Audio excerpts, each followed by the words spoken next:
nous sommes frères. Tourne-toi, regarde ton voisin, dis je suis ton frère. Alléluia. Donc ici là, les titres là, ça tombe, d'accord? Nous rentrons dans la sainte parole de Dieu. Donc au fur et à mesure, pendant ces 5 jours, que nous allons essayer de déshabiller et dénoncer tout ce qui s'est passé. Le but de cette dénonciation, ce n'est pas pour dire que tel est faux, tel est ceci. C'est parce qu'en fait, nous avons hérité des systèmes. Nous avons hérité des choses il va falloir qu'on réexamine maintenant à la lumière de la parole de Dieu. C'est pour cela que j'invite chacun de nous de prier afin que le Seigneur nous donne un cœur disposé. Parce que c'est pour eux que ce que tu as toujours pris pour vrai, sans être faux. Et c'est ça le problème maintenant. Amen. C'est-à-dire ce que tu as toujours considéré comme vrai. On va regarder à la lumière de la parole de Dieu cette fois-ci. Qu'est-ce que la Bible en dit? J'espère qu'elle ne prend pas trop votre temps. Si vous êtes fatigué, vous me dites pas. Vous savez, mes choses sont ici. Finissez-moi, il prend ce moment, vous savez, commence à partir. Et quand il y a les chaises, la personne qui était assise là-bas n'est plus là. Il y a une chaise là-bas. Il y a une chaise ici. Vous qui êtes sous le soleil, veuillez vous asseoir ici. La chaise en a de... Que Dieu vous bénisse. Amen. Donc, vous les femmes, les faux ongles, vos vernis vert, rouge, jaune, les rouges à lèvres, les bleus à cirage que vous faites là-bas. Souvenez-vous que la Bible déclare que le lieu de séduction, c'est vos paupières. Vous savez ça dans la Bible, non? Que c'est pas de vos yeux que vous regardez vos paupières, vous mettez les phares, vous brillez comme ça pour dire aux hommes que regarde-moi bien. Vos yeux là, quand on va percer, vous allez voir. Des questions? Que Dieu bénisse. Voilà, faites comme celui-là, prenez le yaourt, buvez. Ça vous fortifie. Pour ceux qui prennent de l'aloe vera et des bidons jaunes, prenez cela. Buvez. Prenez courage. Bonsoir Agnala. Bonsoir. Que Dieu vous bénisse. Amen. Je suis heureux d'être dans votre milieu.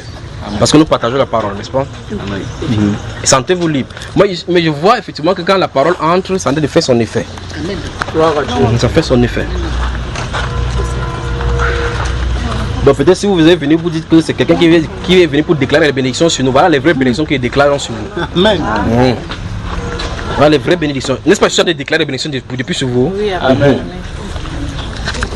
Enseignez-leur à observer tout ce que je vous ai. C'est ça, non? Je vous ai prescrit. Donc j'enseigne, c'est qu'on vous a prescrit d'enseigner. Tu es fatigué, ma soeur, te donne de l'eau? Non, je n'ai pas besoin. Il peut te servir de l'eau? Non, je n'ai pas besoin. Alors, des questions, mes frères, des questions. Si vous avez des questions, daignez poser. S'il n'y a pas de questions, maintenant je prends un sujet et on va sortir par là. Si je prends ce sujet, on commence à ce sujet-ci. On prend ce sujet, on finit.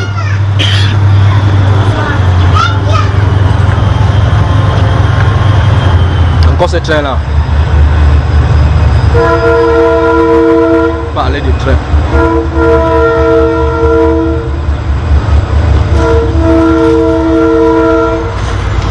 Que Dieu vous bénisse, que Dieu vous bénisse. Amen. Je vous aime mes frères. Amen. Vous voyez que comme je vous aime, je vous donne ce que j'ai, non? Amen. Ce que j'ai, je vous donne. Alors des questions? Oui. Pourquoi il y a vendredi pour les musulmans, samedi pour les adventistes, dimanche pour les chrétiens? Lundi? Pour qui alors? Pour les travailleurs. Elle dit pourquoi lundi c'est pour les samedi c'est pour les adventistes, dimanche pour les... Vous réunissez... Ça c'est biblique. Non attends, vous réunissez d'abord ici quand? Jeudi. Lundi et quoi? Mardi et jeudi. Lundi et jeudi. Donc vous réunissez ici lundi, jeudi, samedi aussi. Donc vous êtes des adventistes. Donc vous êtes un peu des adventistes alors. Tu vois qu'il y a un problème là maintenant. Parce que tu dis pourquoi samedi c'est pour les adventistes, vendredi c'est pour les musulmans, dimanche c'est pour les chrétiens. Mais entre temps ici, vous vous réunissez, nous sommes aujourd'hui dimanche. Donc demain vous allez vous réunir. Jeudi vous allez vous réunir. Et vendredi aussi ça. Ou bien samedi. Samedi, pendant que les adventistes partent aussi du pas. Pourquoi vous faites ça le jour des adventistes? Pourquoi? Tu vois que les adventistes font ça, vous-même vous faites ça aussi samedi. N'est-ce pas ma soeur? Ça non? Et comment ça arrive? Oui ma chère, c'est bien compris. Tu as saisi ce que je t'en ai dit. Bon, je reviens alors, allons-y. La vision du roi, c'est Nebuchadnezzar, c'était la vision de la statuette. De la statuette. Oui, le roi Nebuchadnezzar. La pierre qui est sortie sans le secours de nous, c'est détachée d'une montagne, oui. Détachée d'une montagne et ça a frappé le pied là. Et comme c'est, je peux dire, le dernier virage là maintenant, est-ce que Dieu crée encore les hommes? Ou alors... Créer comment? Créer, non? Créer comment? Est-ce que Dieu a encore créé? Dieu a créé tout. Tout ce qu'il a fait, il a tout créé. Dieu a tout créé. Depuis le jour de la création, quand il essaie de reposer, il ne crée plus jamais. D'accord? Tout ce qu'il a là, il a créé. Tout ce qu'il a, il a fait. Ça se manifeste seulement. Des naissances, il y aura toujours des naissances. Il y aura toujours des naissances. N'est-ce pas, il a dit malheur à ceux femmes qui seront enceintes, qui vont allaiter. Donc quand le mois de tribulation venait, les femmes qui seront enceintes, cherchez toujours l'enfant, vous allez voir. Alors donc si c'est pour l'enfant, il y aura tous les enfants. Allons-y ici. Donc tu disais, le samedi c'est pour les adventistes, pourquoi? Qu'est-ce qu'il dit? Y a-t-il dans la Bible quelque chose qui dit que les adventistes... D'abord, y a-t-il les adventistes du 7e jour dans la Bible? Y a-t-il des chrétiens du dimanche dans la Bible? Y a-t-il des musulmans des vendredis dans la Bible? Donc finalement, si ce n'est pas biblique, on ne répond pas des choses qui ne sont pas bibliques. Donc ils continuent à faire ce qu'ils ont à faire. Les chrétiens sont assujettis à aucun jour, ni à aucun moment. Parce qu'il a dit là où 2 ou 3 sont assemblés, il est présent. Fin de citation. Des questions? Il y a des enseignements concernant les adventistes 7e jour, Ellen G. White, avec tous ses écrits au là-bas. Le chrétien doit obéir le sabbat. Il y a des enseignements concernant cela. Le chrétien et la dîme. Le chrétien doit payer la dîme, les offrandes, comment ça doit se passer à l'église. Tout ça, il y a des enseignements. Des questions? Action de grâce. Qu'est-ce qu'on appelle action de grâce? C'est quoi les actions de grâce? C'est quoi les offrandes, volontés, ainsi de suite? Il y a des enseignements concernant cela. Connaître la volonté de Dieu et y marcher. C'est comment connaître la volonté de Dieu. Comment marcher dans la volonté de Dieu. Comment entendre la voix de Dieu. Comment chercher la connexion avec Dieu. Il y a tous les enseignements qui sont déjà faits. Jésus a-t-il reçu l'enseignement qui a été sur toi? Il devait enseigner que qui doit l'enseigner? Qui devrait l'enseigner? S'il y avait quelqu'un à enseigner, qui devait l'enseigner alors? Puisqu'il a commencé son ministère à 12 ans. Qui a dit qu'il a commencé son ministère à 12 ans? Dans le livre de Luc chapitre 30, la Bible déclare que Jésus avait environ 30 ans lorsqu'il commençait son ministère, étant comme on le croyait, fils de Joseph, fils d'Élie, fils de Cécile, fils de Cécile, fils de David. Fils de David, fils d'Abraham, fils d'Adam, fils de Dieu. Donc on a dit qu'il avait environ 30 ans, environ. C'est ce qu'on a dit. À l'âge de 12 ans, on voit sur mon temple en train de titiller le docteur du monde. D'accord ma soeur? Oui, ici. Est-ce que ce qu'on appelle communion, oui, a une signification, le pain et le vin? Non, arrangeons d'abord la chose. C'est 2 questions là-bas. Est-ce que ce qu'on appelle communion a une signification? Ça c'est une question. L'autre question, le pain et le vin, c'est une autre signification. Parce que le pain et le vin, ce n'est pas la communion. D'accord? C'est parce que la Bible appelle communion. Voilà. Donc, la Bible n'appelle pas communion le pain et le vin. Ça n'a rien à voir avec la communion. D'accord, mes chers? C'est l'église catholique. Je vois seulement tout ça. C'est les séquelles. On va faire comment? Il faut qu'on nettoie seulement. Tu pars où? Je suis baptisé, communion. Communion, ça veut dire quoi? Qui est pris le sacrement de communion. Ça n'a rien à voir avec la Bible. Ça ne se passe que la Bible déclare. D'accord? Voilà maintenant. La communion avec l'église catholique, c'est la nourriture de Satan. Oui. Donc, si tu as communié, tu as fait comme ça, tu as ouvert ta bouche, on a mis ces ronds là. Beaucoup de fois. C'est que tu as beaucoup mangé, c'est Satan. Que non, je suis communié parce que les gens luttent là-dedans pour aller payer. Je vais vous expliquer le pourquoi. Vous voulez que j'explique ou bien il ne parle pas? Écoutez-moi bien avant que je n'avance. Si quelque chose est un mensonge, écoutez, regardez le mur qui est derrière vous. Vous écrivez derrière avec quelque chose qu'on ne peut pas effacer. Mensonge. Vous allez, le doigt là se détruit, le mur reste debout. Après 1000 ans, vous allez venir voir quoi là-bas? Mensonge. Le mensonge va devenir seulement le mensonge. Ça va rester toujours, même si le temps passe, ça sera toujours mensonge. La vérité est inaltérable, le mensonge est inchangeable. Donc, le mensonge sera toujours mensonge. Et ce que Dieu a appelé péché, il ne peut pas, par décret, changer le péché, que ça devient maintenant sanctifié. Donc le péché sera toujours péché. Donc si tu dis que les homosexuels de la Bible, oh non, les pasteurs, il y a même les églises homosexuelles aujourd'hui, où le pasteur est homosexuel, il consacre les homosexuels, il prêche la Bible, il choisit seulement les versets que Dieu est amour. Et c'est ça qu'ils lisent. Or, il n'y a pas d'amour sans la vérité. L'amour et la vérité sont indissociables. Donc si tu aimes, tu dois vivre dans la vérité. Et la vérité, c'est que, voici ce que la vérité dit. La colère de Dieu se révèle du ciel contre toute injustice parmi les hommes qui retiennent la vérité captive. Dieu le leur ayant fait connaître. Puisque la perfection de Dieu se manifeste dans l'invisible, c'est quand on les voit à l'œil nu. D'accord? Il dit, ils sont donc inexcusables. Ces 20 ans d'être ça, ils sont devenus fous. Ils ont changé la gloire de Dieu en image corruptible. Vous voyez cela? C'est pourquoi Dieu les a livrés à les sans réprouver pour commettre des choses abominables, des choses infâmes. De telle enseigne que l'homme va avec l'homme. Il dit que Dieu les a reprouvés à cause du fait qu'ils ont gardé la vérité. Dieu les a livrés comme ça. Et ils continuent, ils lisent la même Bible, ils sautent ça, ils vont plutôt là où on dit que Dieu est amour. Le Dieu ne juge pas, Dieu aime tout le monde. Dieu aime tout le monde. Okay. Ça veut dire que Sodome et Gomorrhe, quand il a brûlé les gens, il ne les aimait pas. Ou mieux encore, ce n'était pas les gens. Ou bien quand il a fait brûler les gens, tout. Imaginez que des Noé avait les voisins qui connaissaient. La famille, on dit sa femme, ses enfants et les femmes de ses enfants. Ça veut dire que les parents et les frères de ces femmes ont été morts, ont été tués dans le déluge. Vous imaginez les femmes de Sem, Cham et Japheth qui voient leur maman en train de passer dans l'eau comme ça. Oh, sauve-moi, sauve-moi, il ne peut rien faire. Dieu a tué les mères, tué le père, tué les frères dans le l'eau, mais les a laissés en vie. On dit que non, Dieu est amour. Aujourd'hui, Dieu ne dérange pas. Alors la communion avec l'église catholique, c'est la nourriture satanique qu'on vous donne chaque fois. Je veux que ça soit le postulat, ça clair, avant que les démons aient détaché. Je peux avancer maintenant. Mais pourquoi on parle du pain et le vin? C'est pour ça qu'il dit que c'est deux choses. Il finit pour l'église catholique, il touche maintenant pour le pain. Parce que c'est deux choses. La communion, c'est une chose.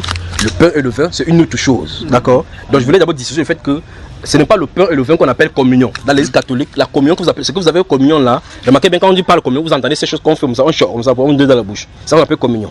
Il n'y a pas ça dans les Saintes Écritures. D'accord? Ok, maintenant. Je vais vous montrer deux aspects de l'église catholique dans la Bible maintenant. Ou bien encore trois. Qui est catholique ici? Okay. Je m'en fous que vous êtes catholique ou pas que c'est ça. Je n'ai pas quelque chose contre les catholiques, ni contre... Je n'ai pas quelque chose contre les catholiques, mais j'ai quelque chose contre eux. D'accord? Voilà. Maintenant, écoutez très attentivement. Vous avez remarqué que dans la Bible, la personne qu'on a votée pour remplacer, c'est Judas Iscariote. Vous avez remarqué que la personne qu'on vote dans la Bible comme apôtre pour remplacer, c'est Judas Iscariote. Dans quelle église on vote les apôtres? L'église catholique. C'est-à-dire que les gens là qui sont là-bas, qui meurent, sont les... Judas. Vous ne voulez pas parler? Judas. Il dit, la succession apostolique est perpétuée dans quelle dénomination? Catholique. Chaque chose contre les catholiques, mon frère, pourquoi tu cries fort? Quand tu disais ton là, tu ne disais pas fort. Quand c'est pour l'autre, là, tu cries, mais il faut que catholique. Je vais être doucement pour vous saisir. Quand le pape meurt, comme celui-ci va mourir bientôt, quand il meurt, je l'ai dit quand j'étais en Italie, j'ai dit cela. J'ai dit qu'il va tomber, il va mourir, on va l'amener à l'hôpital, c'est à l'hôpital qu'il va mourir. Et j'ai vu les catholiques dans le monde entier qui demandaient dans l'église de prier pour lui d'allumer. J'ai vu les bougies avec les fleurs qu'on a mis tout autour de son hôpital. Ça va arriver, c'est bientôt. C'est même pas le problème là-bas, j'ai déjà dit cela. Alors maintenant, suivez ici. J'ai dit ici, quand un pape meurt, il faut voter le pape. Et vous voyez comment il y a beaucoup de choses qui sont passées là-bas que le pape, si on a tellement fait le faux truc pour qu'il passe, non? Donc même je dis la corruption. Que Dieu les pardonne. Maintenant, allons-y doucement. J'ai dit, la façon de voter pour remplacer, déjà que le clergé, le système qu'ils ont là-bas n'a rien à voir avec les Saintes Écritures. Le vrai problème, c'est qu'ils se situent et veulent prendre le verset biblique que Jésus a dit à Pierre, tu es Pierre, je sais Pierre, il bâtirait mon église. Pour dire que Dieu a bâti son église sur le Pierre et Pierre était le premier pape. On va prendre toutes ces paroles-là qui disent comme décret chez eux pour montrer que c'est le mensonge. Et si on ne parvient à montrer ce mensonge, ça veut dire que l'église catholique, sa fondation, c'est le mensonge. Et si c'est le mensonge, qui les guide depuis le départ? C'est Satan. Et donc, nous allons voir donc toutes les attributs de Satan à l'intérieur. On y va? Voilà. Alors, la succession apostolique, c'est-à-dire que quand le pape meurt, on vote un autre pape. Dans la Bible, on a vu une seule fois ces choses s'est passées. On votait pour remplacer qui? Judas. Donc, ça veut dire que la personne qu'on remplace dans l'église catholique remplace qui? Judas. Donc, ça veut dire que le premier pape, normalement, c'est qui? Judas. Parce que Judas, c'est celui qui trahit la parole. Judas, c'est le symbole de la personne qui trahit la parole. D'accord? Qui prend la parole, il tord, il peut faire ça pour avoir de l'argent. C'est ce que l'église catholique fait. Ne te fâche pas, c'est la vérité. On a fini avec les orphelins. Maintenant, il y a vérité et vérité, d'accord? C'est dans tous les aspects. On peut avancer. Ne fais pas ta vous avez le sel dans la bouche. On avance. Amen. Ok. Alors, Pierre, qu'on dit être le premier pape, était marié, oui ou non?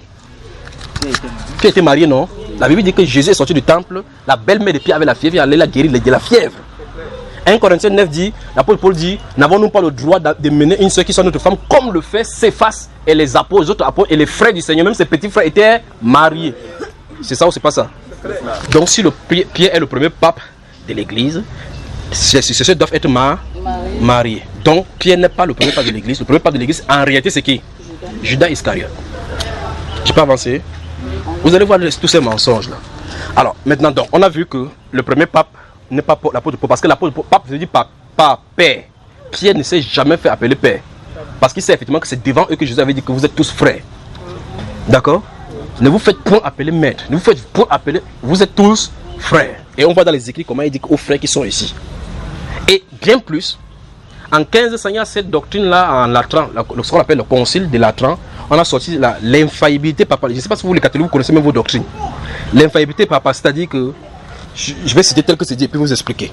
On dit que lorsque le pape parle ex cathedra, donc quand il parle dans la chair de l'apôtre Pierre, il est infaillible.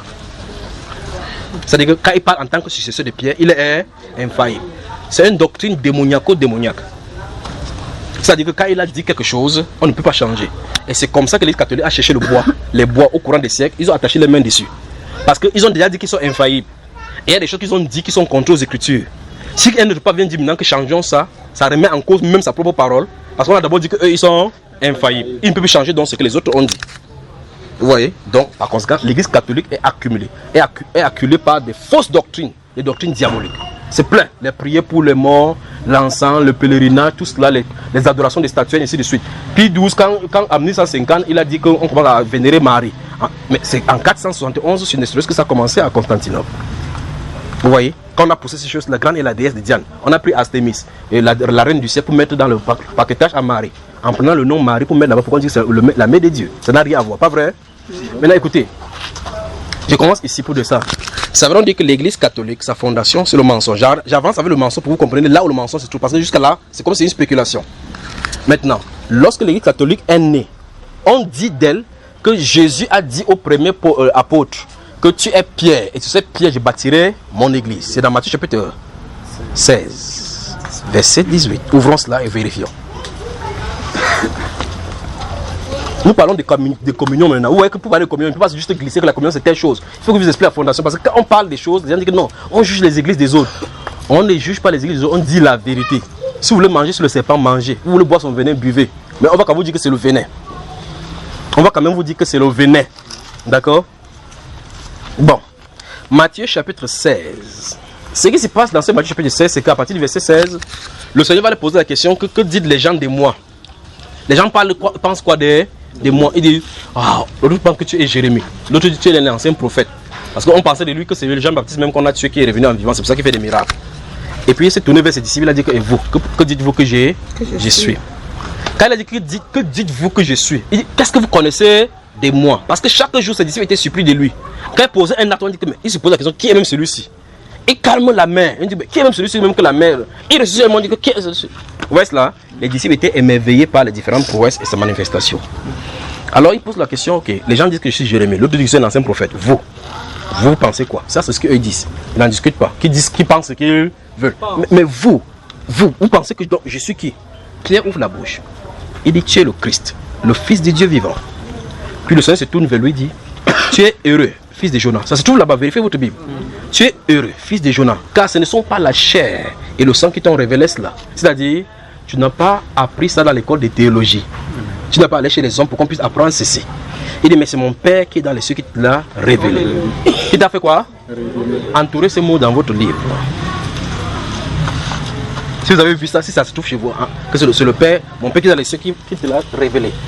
Alors, entouré. Vous avez vu révélé? Oui. Entouré. Donc, Pierre a eu une quoi? Une révélation. Oh, remarquez bien. La révélation, vous n'y pensez pas. Ça vient. La révélation vient spontanément. C'est-à-dire que Dieu décide de te donner. Maintenant, ça veut dire que, puisqu'il a posé la question, c'est Pierre qui a répondu. Pendant que les autres réfléchissaient comme ça, le Saint-Esprit passe par Pierre pour parler. Pas vrai? Amen. Il dit, Jésus dit que ça ne vient pas de ton intellect. Tu n'as pas appris ça, tu n'as pas écouté ça de quelqu'un pour dire. Mais c'est mon Père qui est dans le ciel qui te l'a révélé. Donc c'est une révélation divine. À cet instant-ci, Dieu vient de révéler à Pierre que voici le Christ, loin, le Fils du Dieu vivant. Le voilà qui se tient devant vous. Pourtant, d'autres personnes pensaient que c'est un apôtre comme tant d'autres, bien un prophète comme un prophète qui est mort, c'est pour ça qu'il fait le miracle. Voilà ce que les gens pensaient. Maintenant, après avoir eu cette révélation, il dit que et toi, je te dis que tu es Pierre. souvenez-vous que son nom c'est Céphas. D'accord? Il s'appelait d'abord Simon. Simon a la connotation du sable. Souvenez bien de ceci parce qu'il faut qu'il va vers le bout. Le sable, quand vous mettez n'importe quoi, le sable n'est pas solide. Vous voyez, quand il met le pied. Mais pourtant, sur une pierre, quand je mets mon pied, c'est solide. Donc, quand Dieu l'avait vu, si tu es Simon, fils de Jonas, tu ne t'appelleras plus Simon, tu t'appelleras Céphas. C'est-à-dire Pierre. Donc, on t'appelle sable mouvant. Tu n'es pas stable. Ton nom maintenant, ce sera Pierre. Ça veut dire que je vais te stabiliser. Amen. Le changement de son nom était automatique. Parce que Dieu voulait lui donner quelque chose qui sera stable. Le royaume. Vous comprenez cela? Ok.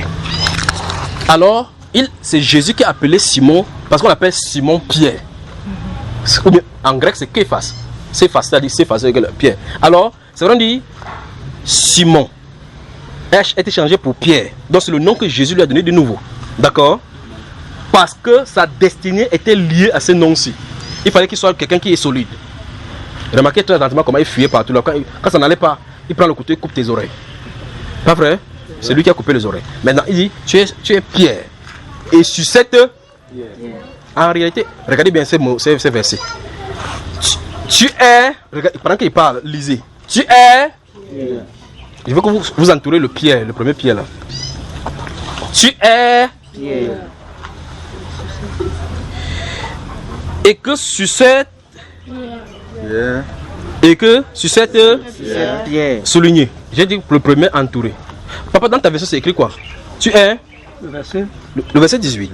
Verset 18. Oui. Et moi, je te dis que tu es Pierre et que sur cette pierre, oui, je bâtirai mon église. Chez toi, c'est la même chose. Je construirai mon église. Non, c'est pas construit qui est le problème. Oui, c'est la même chose. Oui. Pierre. Pierre. Qui a encore une autre, qui a encore quelque chose. La version, c'est ça qu'il cherche ici. Alors, chez toi, c'est quoi? Rocher. Mais comment tu as dit que c'est la même chose depuis? En tout, donc maintenant, c'est sur ça qu'on va parler. C'est pour ça qu'il cherche une autre version. Sur Rocher. Donc chez toi, c'est Rocher. Chez toi, c'est Roc. Donc on a des problèmes ici. Vous voyez que s'ils ne vous arrêtent pas pour aller doucement, vous allez dire non, on juge l'église catholique. Parce qu'ils savent quand ils prennent la Bible, les gens ne lisent pas. Dans la version, c'est la version Jérusalem. J'ai vu une version top ici. Quelle est la version top? J'ai vu une version top au J. Top. C'est écrit quoi? Et moi, tu es Pierre, et oui, sur cette pierre, je bâtirai mon église. Là-bas, ça c'est la version Jérusalem. C'est écrit la même chose. La même chose. Là-bas, c'est roc et puis rocher. Bon, maintenant, voici le problème. Le problème là, c'est que quand vous lisez en français, on appelle ceci quoi? Pierre. C'est pour ça que c'est écrit en minuscule. Le premier Pierre est écrit en majuscule parce que c'est un nom. Le premier Pierre, c'est un objet. Vous voyez le problème, n'est-ce pas? Voilà. Ok. Pierre est-il un objet, l'apôtre? Non. Voilà. Ok. Souvenez-vous dans le livre de Daniel que j'ai cité tout à l'heure, et comme elle a réitéré là, c'est une pierre qui sort sans le secours d'un homme. Pour frapper, pas vrai? Une pierre qui sort pour frapper. Dans le livre de 1 Pierre chapitre 2, la Bible déclare que aspirez au lait et que par lui vous croissez comme des pierres quoi? Vivantes. Comme des pierres vivantes. Donc les chrétiens sont des pierres vivantes que Dieu utilise pour bâtir l'édifice qu'on appelle l'église. Comprenez, n'est-ce pas? Ok. Maintenant, on commence à arranger doucement. Tu es Pierre. Lève ton frère. Quelqu'un s'appelle Pierre ici? Bon, il n'y a pas de Pierre. On va prendre celui-ci comme étant Pierre.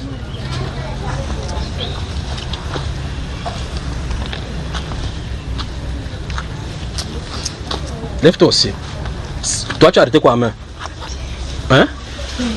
Je dis, vous avez une maladie de non parler ici. Tu as quoi entre les mains? La pierre. La pierre, pas la bière, non? La pierre, voilà. Voilà. Donc, ici, dans ta main se trouve quoi? La pierre. Et lui s'appelle comment? Pierre. Ok. Quelle est la différence entre celui-ci et cela? Oui, un homme. C'est un objet. Ok, maintenant. Tu es Pierre. Et sur cette pierre, je bâtirai mon église. Qu'est-ce que vous en dites maintenant? Voilà le verset biblique. Parce que le verset biblique parle à Pierre, un homme. Il dit que toi, tu es Pierre. Il n'a pas dit et sur toi. Il dit et sur cette. C'est ça, non? Remarquez bien, relisons encore. Tu es Pierre. Alors, 1, 2, 3, lisons ensemble. 1, 2, 3.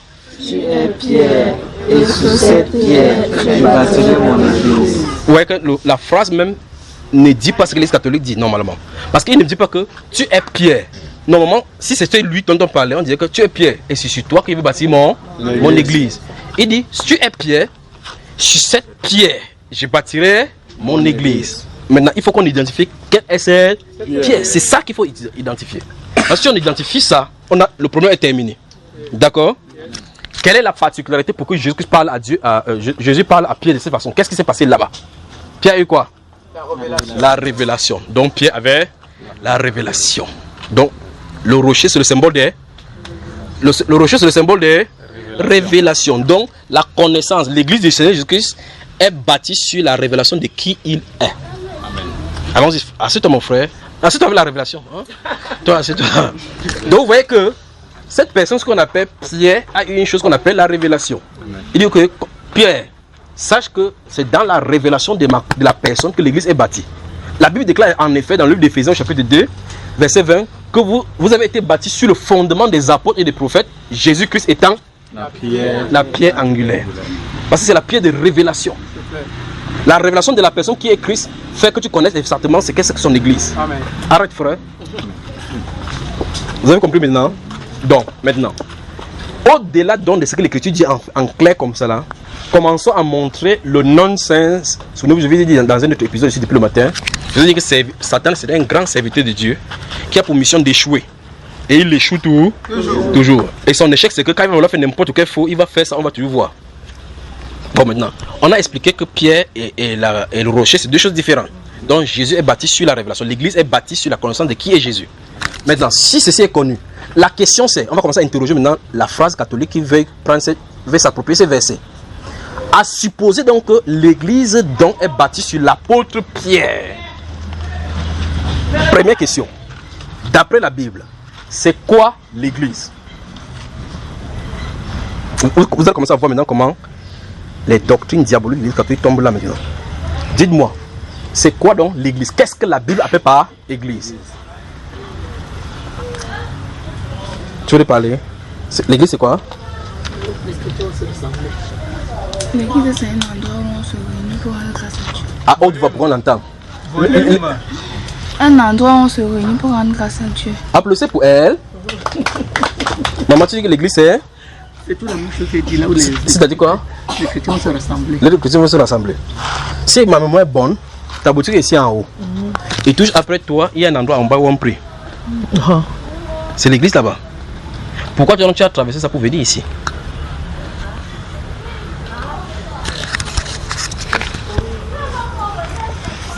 Demandance.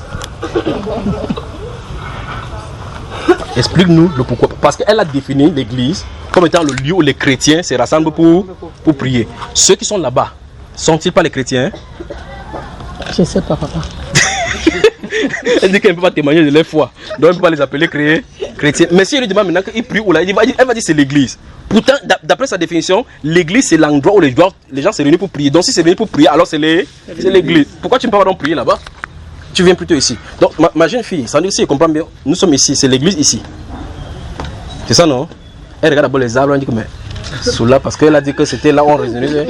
Elle a vu qu'on attachait les bâches là-bas, elle dit que non, ça c'est l'église des bâches ou bien les arbres comme ça. Vous voyez, je pose cette question, c'est pour nous amener tout simplement à la compréhension biblique.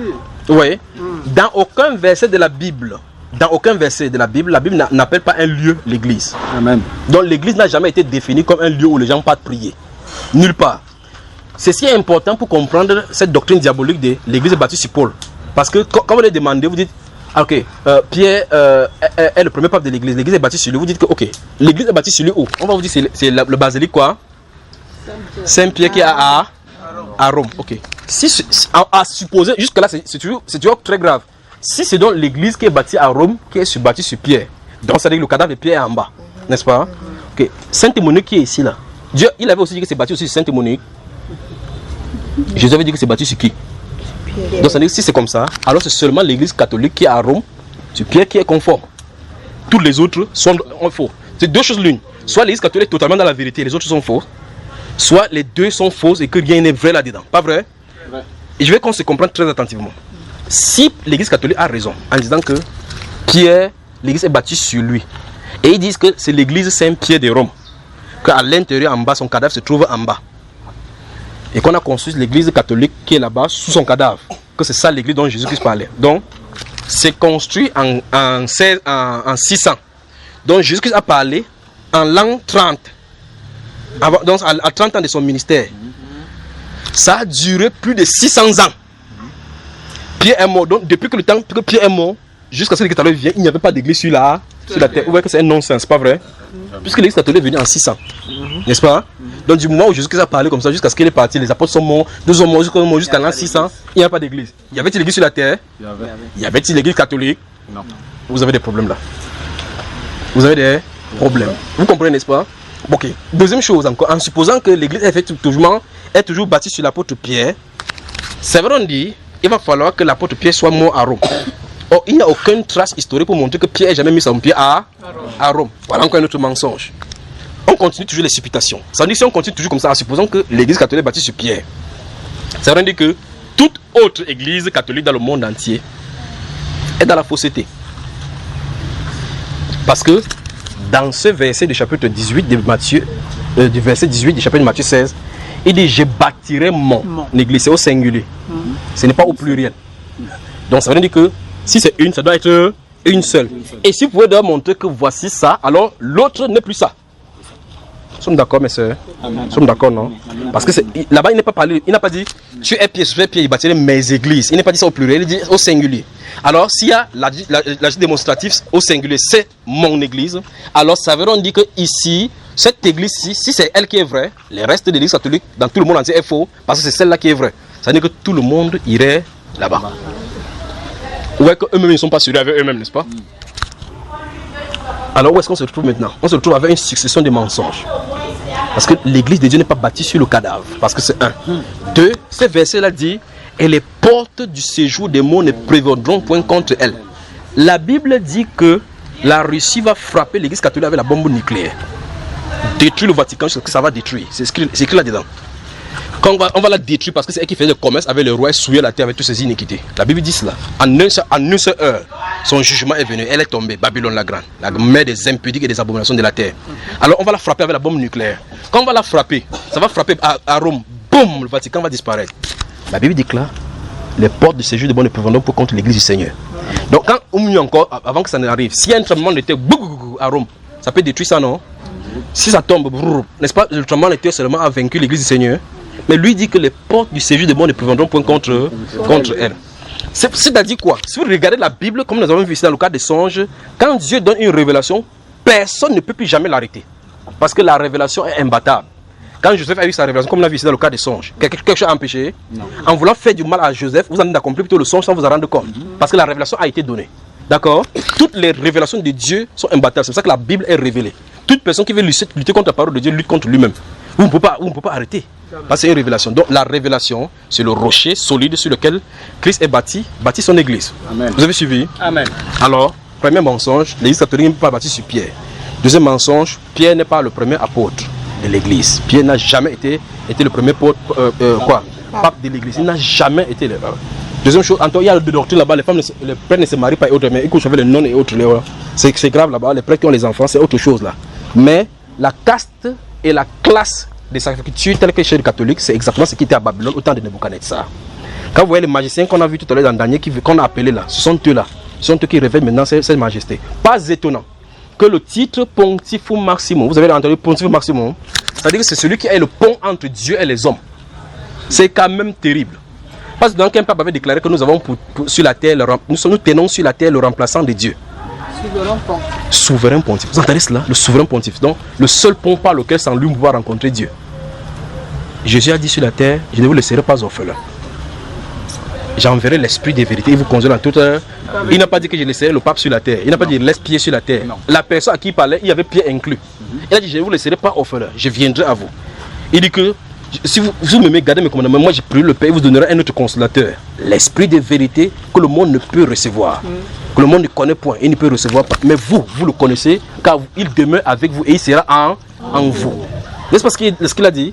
Jésus n'a pas dit, Mohamed, les Mohammedans viennent dire maintenant que c'était Mohamed dont il parlait, c'est le Père des manches. Alors ici, il est question du Saint-Esprit qui est censé venir conduire les chrétiens dans la vérité. Parce que l'œuvre de Dieu, c'est une œuvre qui s'étend sur un long temps. Et ce longtemps-là, elle n'être même pas vivre tout ce longtemps pour perpétuer cela. Il faut donc quelqu'un qui est éternel, le Saint-Esprit. Amen. Pour perpétuer cela au travers des siècles et l'amener à la perfection. C'est le Saint-Esprit qui est le remplaçant de Jésus sur la terre. Il dit, je m'en vais vers le Père. Il vous est avantageux qu'il m'en vais, car si je n'en vais pas, le consolateur ne viendra pas. Il n'a pas dit le pape ne viendra pas. Il a dit le consolateur. Donc le remplaçant de Jésus sur la terre, c'est qui? Le Saint-Esprit. C'est lui le remplaçant du Seigneur Jésus. Amen. Amen. Voilà, donc le pape n'est pas le remplaçant de Jésus sur la terre. Pas étonnant que la Bible dit d'elle qu'elle porte des titres blasphématoires, des noms de blasphèmes, ayant des noms bizarres à l'intérieur, qu'on va la frapper, cette prostituée. D'accord? Voilà, maintenant. Ayant donc vu donc que l'Église catholique est non seulement le traître Judas, menteur, père de mensonges, voyons maintenant comment sa divinité est entrée à l'intérieur et quelle divinité est. Pour que vous compreniez pourquoi vous mangez dans sa chair. D'accord? Maintenant, vous aurez remarqué que toutes les idoles que vous voyez à l'Église catholique ont des lumières sur la tête, n'est-ce pas? Que ce soit n'importe quoi, Sainte Rita, Bartholomé, l'enfant Jésus, même l'oiseau chez les catholiques, il y a toujours la lumière sur eux. Pas vrai? Cette lumière-là représente quoi? Le soleil, pas vrai? C'est le dieu Mitra, justement, qui était le dieu babylonien que les Roms a indiqué. Si vous prenez les anciennes pièces, vous avez les pièces de monnaie ici. Vous prenez les anciennes pièces romaines, avant que les chrétiens viennent sur la terre. Vous prenez les anciennes pièces romaines, vous allez voir que les effigies des rois qui étaient là-bas, ils avaient ces mêmes effigies sur la tête. C'est quand même curieux. C'est-à-dire que avant que les chrétiens soient sur la terre, que Jésus ne vienne sur la terre pour prêcher. Par la suite, les chrétiens vont venir. Avant cela, vous prenez les anciennes pièces romaines. Allez même sur internet, ça veut les pièces romaines, l'effigie des pièces romaines avant Jésus. On va vous présenter les pièces qu'on a découvertes avec le même soleil sur les effigies des rois païens qui étaient avant Jésus. Donc, ça veut dire que les statues que vous voyez avec le soleil là, ce n'est qu'une suite de continuation d'une œuvre qui était déjà là-bas. En réalité, tous les titres que le pape a, c'est le titre que les empereurs romains portaient. Donc, en tout cas, aucun de ces titres ne représente un titre de la Bible, n'est-ce pas? Il n'y a aucun de ces titres cardinaux, ainsi de suite. Ça n'a rien à voir avec les Saintes Écritures. Ça n'a rien à voir avec les Saintes Écritures. Vous devez poser la question. Où est-ce qu'ils prennent ça? Dieu ne fonctionne pas sur la forme pyramidale. Où il y a le pape ici, les 1220 évêques de Rome ici, et ici les consistoires, et les archevêchés et autres là-bas et autres. Pyramidal. Tandis qu'une décision prend ici, ça continue ici, prend en haut, ça descend jusqu'à là. J'étais l'enseigne que s'il y a l'année liturgique, on dit qu'on va lire telle chose dans tous les églises catholiques, c'est ça qu'on lit. N'est-ce pas la même chose que les témoins de Jéhovah font? Vous allez dans un coin, vous voyez un témoin de Jéhovah, réveillez-vous. Allez à Yaoundé, à ce même instant, vous voyez, c'est même réveillez-vous. C'est le catholique converti en témoin de Jéhovah. Même chose. Le Saint-Esprit n'est pas comme ça. Vous ne verrez pas deux prédications dans la Bible de la même façon. Mais peut-être parle du même Jésus, mais pas la même façon. L'apôtre Pierre n'a jamais prêché une prédication arrangée. Il est debout, il parle, c'est selon que ça vient de l'esprit. Mais aujourd'hui, ils ont une prédication. Quelqu'un, pasteur, il dit qu'il faut qu'il prépare sur l'amour. Il choisit 2 versets là derrière. Il met, on dit l'année lecture, première lecture, deuxième lecture, on lit. On annonce même la lecture qu'on va lire le prochain dimanche. C'est quand même curieux. Toute l'année. Toute l'année même. Donc ça veut dire que si on courant le Saint-Esprit, le Saint-Esprit veut qu'on change les messages, on ne veut pas. Pas étonnant qu'ils ont mis le Saint-Esprit dehors, ils ont décidé de contrôler leur business. Vous me suivez? Ok, je peux avancer? Ok, maintenant, le rond qu'on met dans le gourde, on le met dans la bouche là. Vous avez vu que c'est rond, n'est-ce pas? On appelle ça hostie. Oui. Ça représente le Dieu soleil, le rond qui est derrière la tête là-bas. Apocalypse chapitre 17. Allons-y, ouvrez.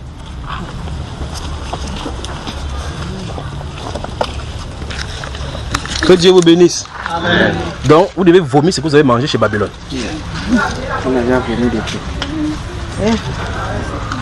Apocalypse chapitre 17. Vous avez ouvert, je vais vous dire quelque chose maintenant.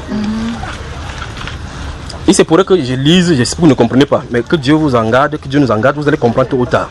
Amen. Maintenant, écoutez très attentivement.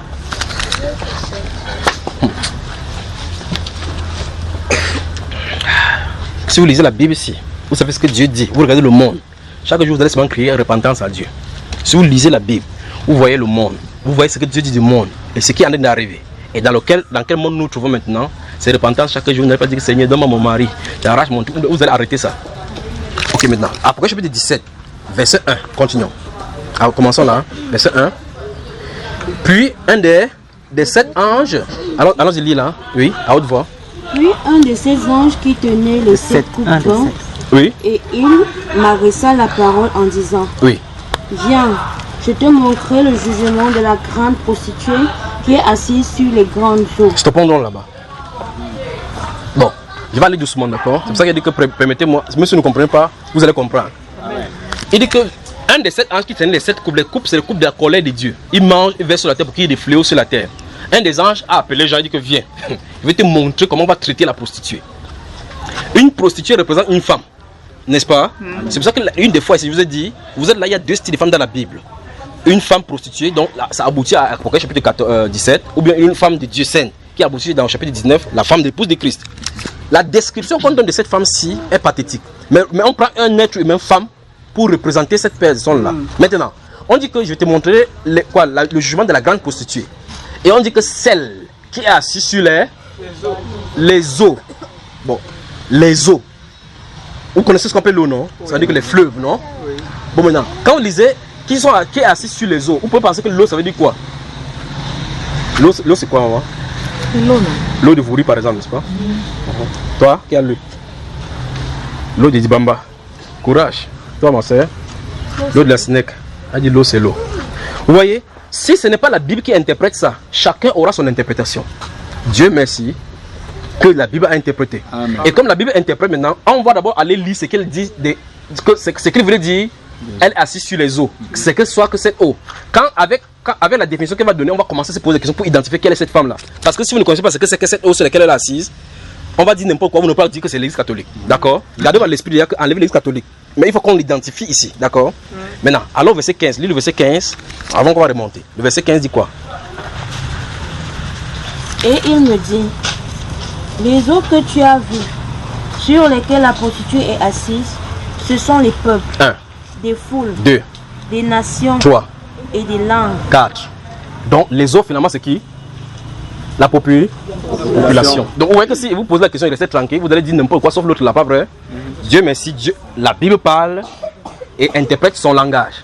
Donc on a gardé à l'esprit que il me dit les eaux que tu as vues, les grandes eaux que tu as vues, ce sont les foules, les nations, les peuples et des langues sur lesquelles la prostituée est assise.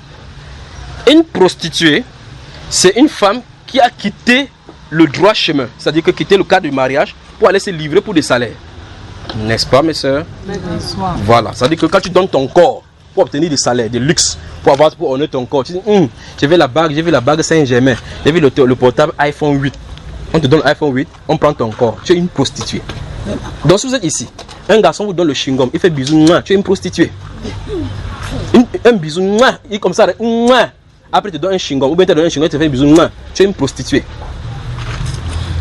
Vous êtes entretenu par un homme et que vous n'êtes pas marié, vous êtes une prostituée. C'est ce que la Bible enseigne. Ça vous choque, c'est quand même la vérité, mais c'est passé seulement. Alors, la Bible déclare ici que cet homme, si cette femme s'est assise sur les grandes eaux, et on nous a défini ce que c'est que les eaux. Maintenant, il faut donc qu'on dise dans la Bible ce que c'est qu'une femme d'abord. Parce que ça veut dire qu'on a dit que les eaux, on a cité l'eau, pourtant l'eau n'est pas l'eau physique qu'on a en train de dire. On a dit que l'eau physique qu'on a en train de dire là signifie telle chose, les peuples. Donc ça veut dire que cette femme, si c'est une image, il faut qu'on détermine donc ce que c'est que cette image. Maintenant, la Bible définit en termes paraboliques, c'est-à-dire quand ça parle en image, la femme peut être symbolisée par une alliance. L'église, parce que regardez bien, on dit femme, soyez soumise à vos maris comme l'église l'est au Seigneur. Dans cette parabole, dans cette phrase-là, la Bible compare l'église à la femme. Vous comprenez, n'est-ce pas? Marie, aimez votre femme comme Christ a aimé l'église. Donc le mari est comparé à Christ. L'église est comparée à la femme. Donc quand la Bible parle en langage parabolique, l'église est souvent appelée la femme, ou bien la femme est souvent appelée église. Vous avez compris? Amen. Voilà, maintenant.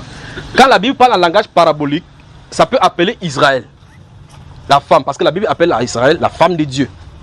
Vous comprenez mes frères? Amen. Donc ça veut dire que soit c'est une alliance, soit c'est une nation, soit c'est une nation, soit c'est une église, soit c'est Israël. On va commencer par élimination des cas. Y a-t-il une nation qui domine sur toutes les nations, toutes les langues, tous les peuples? Y a-t-il une? Non. Israël domine sur toutes les nations, toutes les langues, tous les peuples? Non. Donc ce n'est ni une nation, ni Israël. C'est écarté. N'est-ce pas, frère? Amen. Y a-t-il une alliance qui domine sur toute une nation, tout un peuple, toutes les nations, toutes les langues? Non. Non.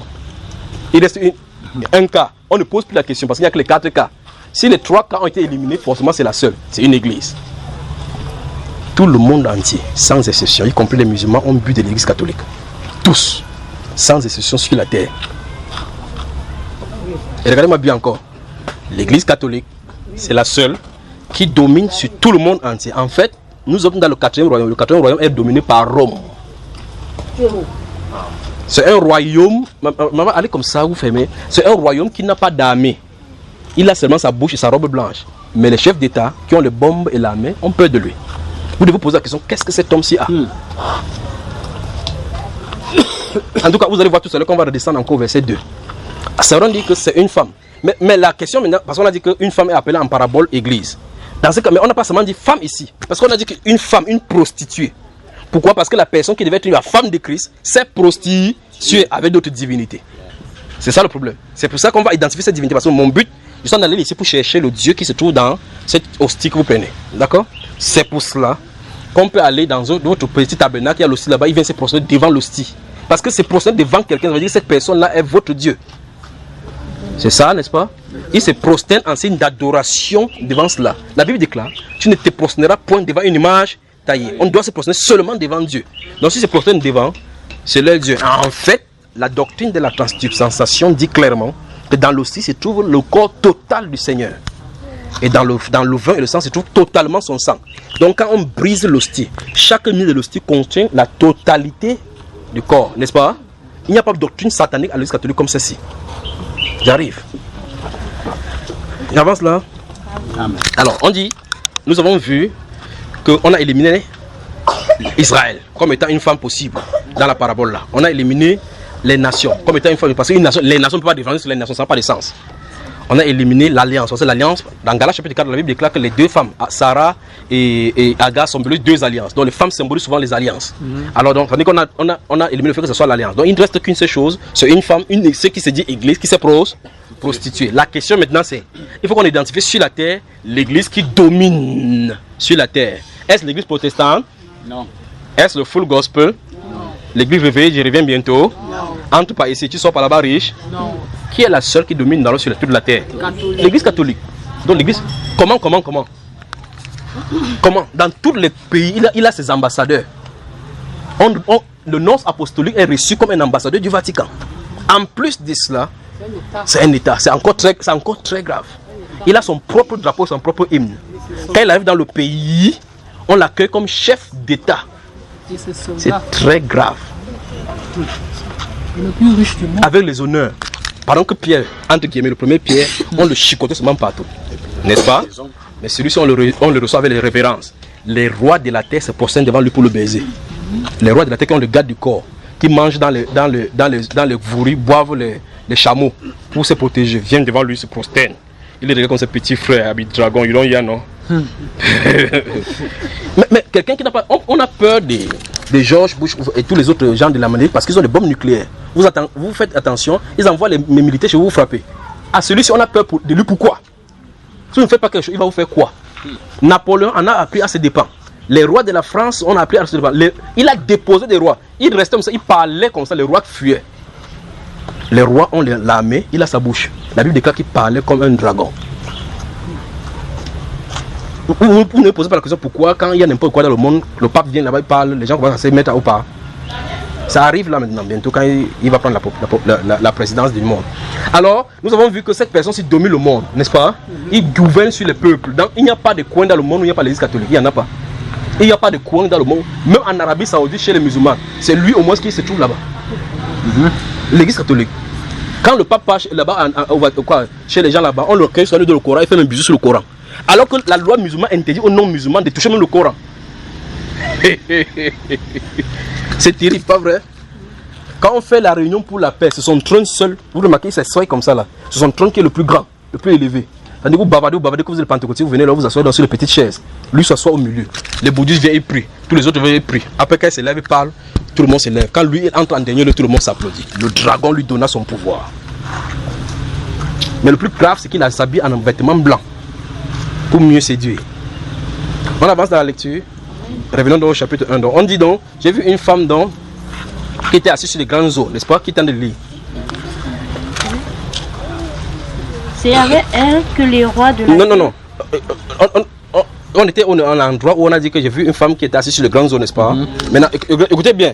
Puisque dans ce chapitre 17, on a de prendre étape par étape. Quand on va prendre n'importe quoi, on va toujours se poser la question si ça remplit la condition, l'église catholique remplit la condition. Parce qu'il y a une condition qui peut l'éliminer. D'accord? Voilà. Dieu merci que vous avez la version Tob ici et la version Jérusalem. Quand on va finir, où il y a un verset, vous allez toucher là-bas, on va aller dans le verset Jérusalem. Lire ce qu'ils ont dit. C'est la version catholique qui va nous dire clairement qu'ils eux-mêmes comprennent que c'est de Dieu dont on parle. Allons-y. C'est avec elle que les rois de la terre se sont livrés à l'impudicité. À l'impudicité. Regardez, stoppons avant. On dit que c'est avec elle. Vous avez vu ça? Elle n'est pas au pluriel. Elle, c'est au singulier. On dit que c'est avec elle que les rois de la terre. Montre-moi l'église qui est en collaboration avec les États, les rois de la terre. Montre-moi. Quelle est l'église qui est en collaboration avec les rois de la terre? Laquelle? L'église catholique. Donc, chaque question qu'on va poser là, ça va retomber sur elle. Maintenant, le plus grave, c'est que Dieu a donné cette description sur longtemps. Presque 1000 ans avant que l'église catholique vienne sur la scène. Dieu nous prévenait que voici quelque chose qui est en train de venir, qui sera une abomination sur la terre. 1000 ans avant. Allons-y, continuons la lecture. Donc on a vu que les rois de la terre collaborent avec elle. Donc ça dit qu'il part dans l'impudicité. L'impudicité, c'est qu'il fait une relation avec les rois alors qu'il ne veut pas avoir ces relations. Vous ne pourrez jamais le voir se tenir là-bas et frapper et parler du péché contre les rois. Dire que sortez de l'homosexualité, sortez de... Il ne peut pas dire cela.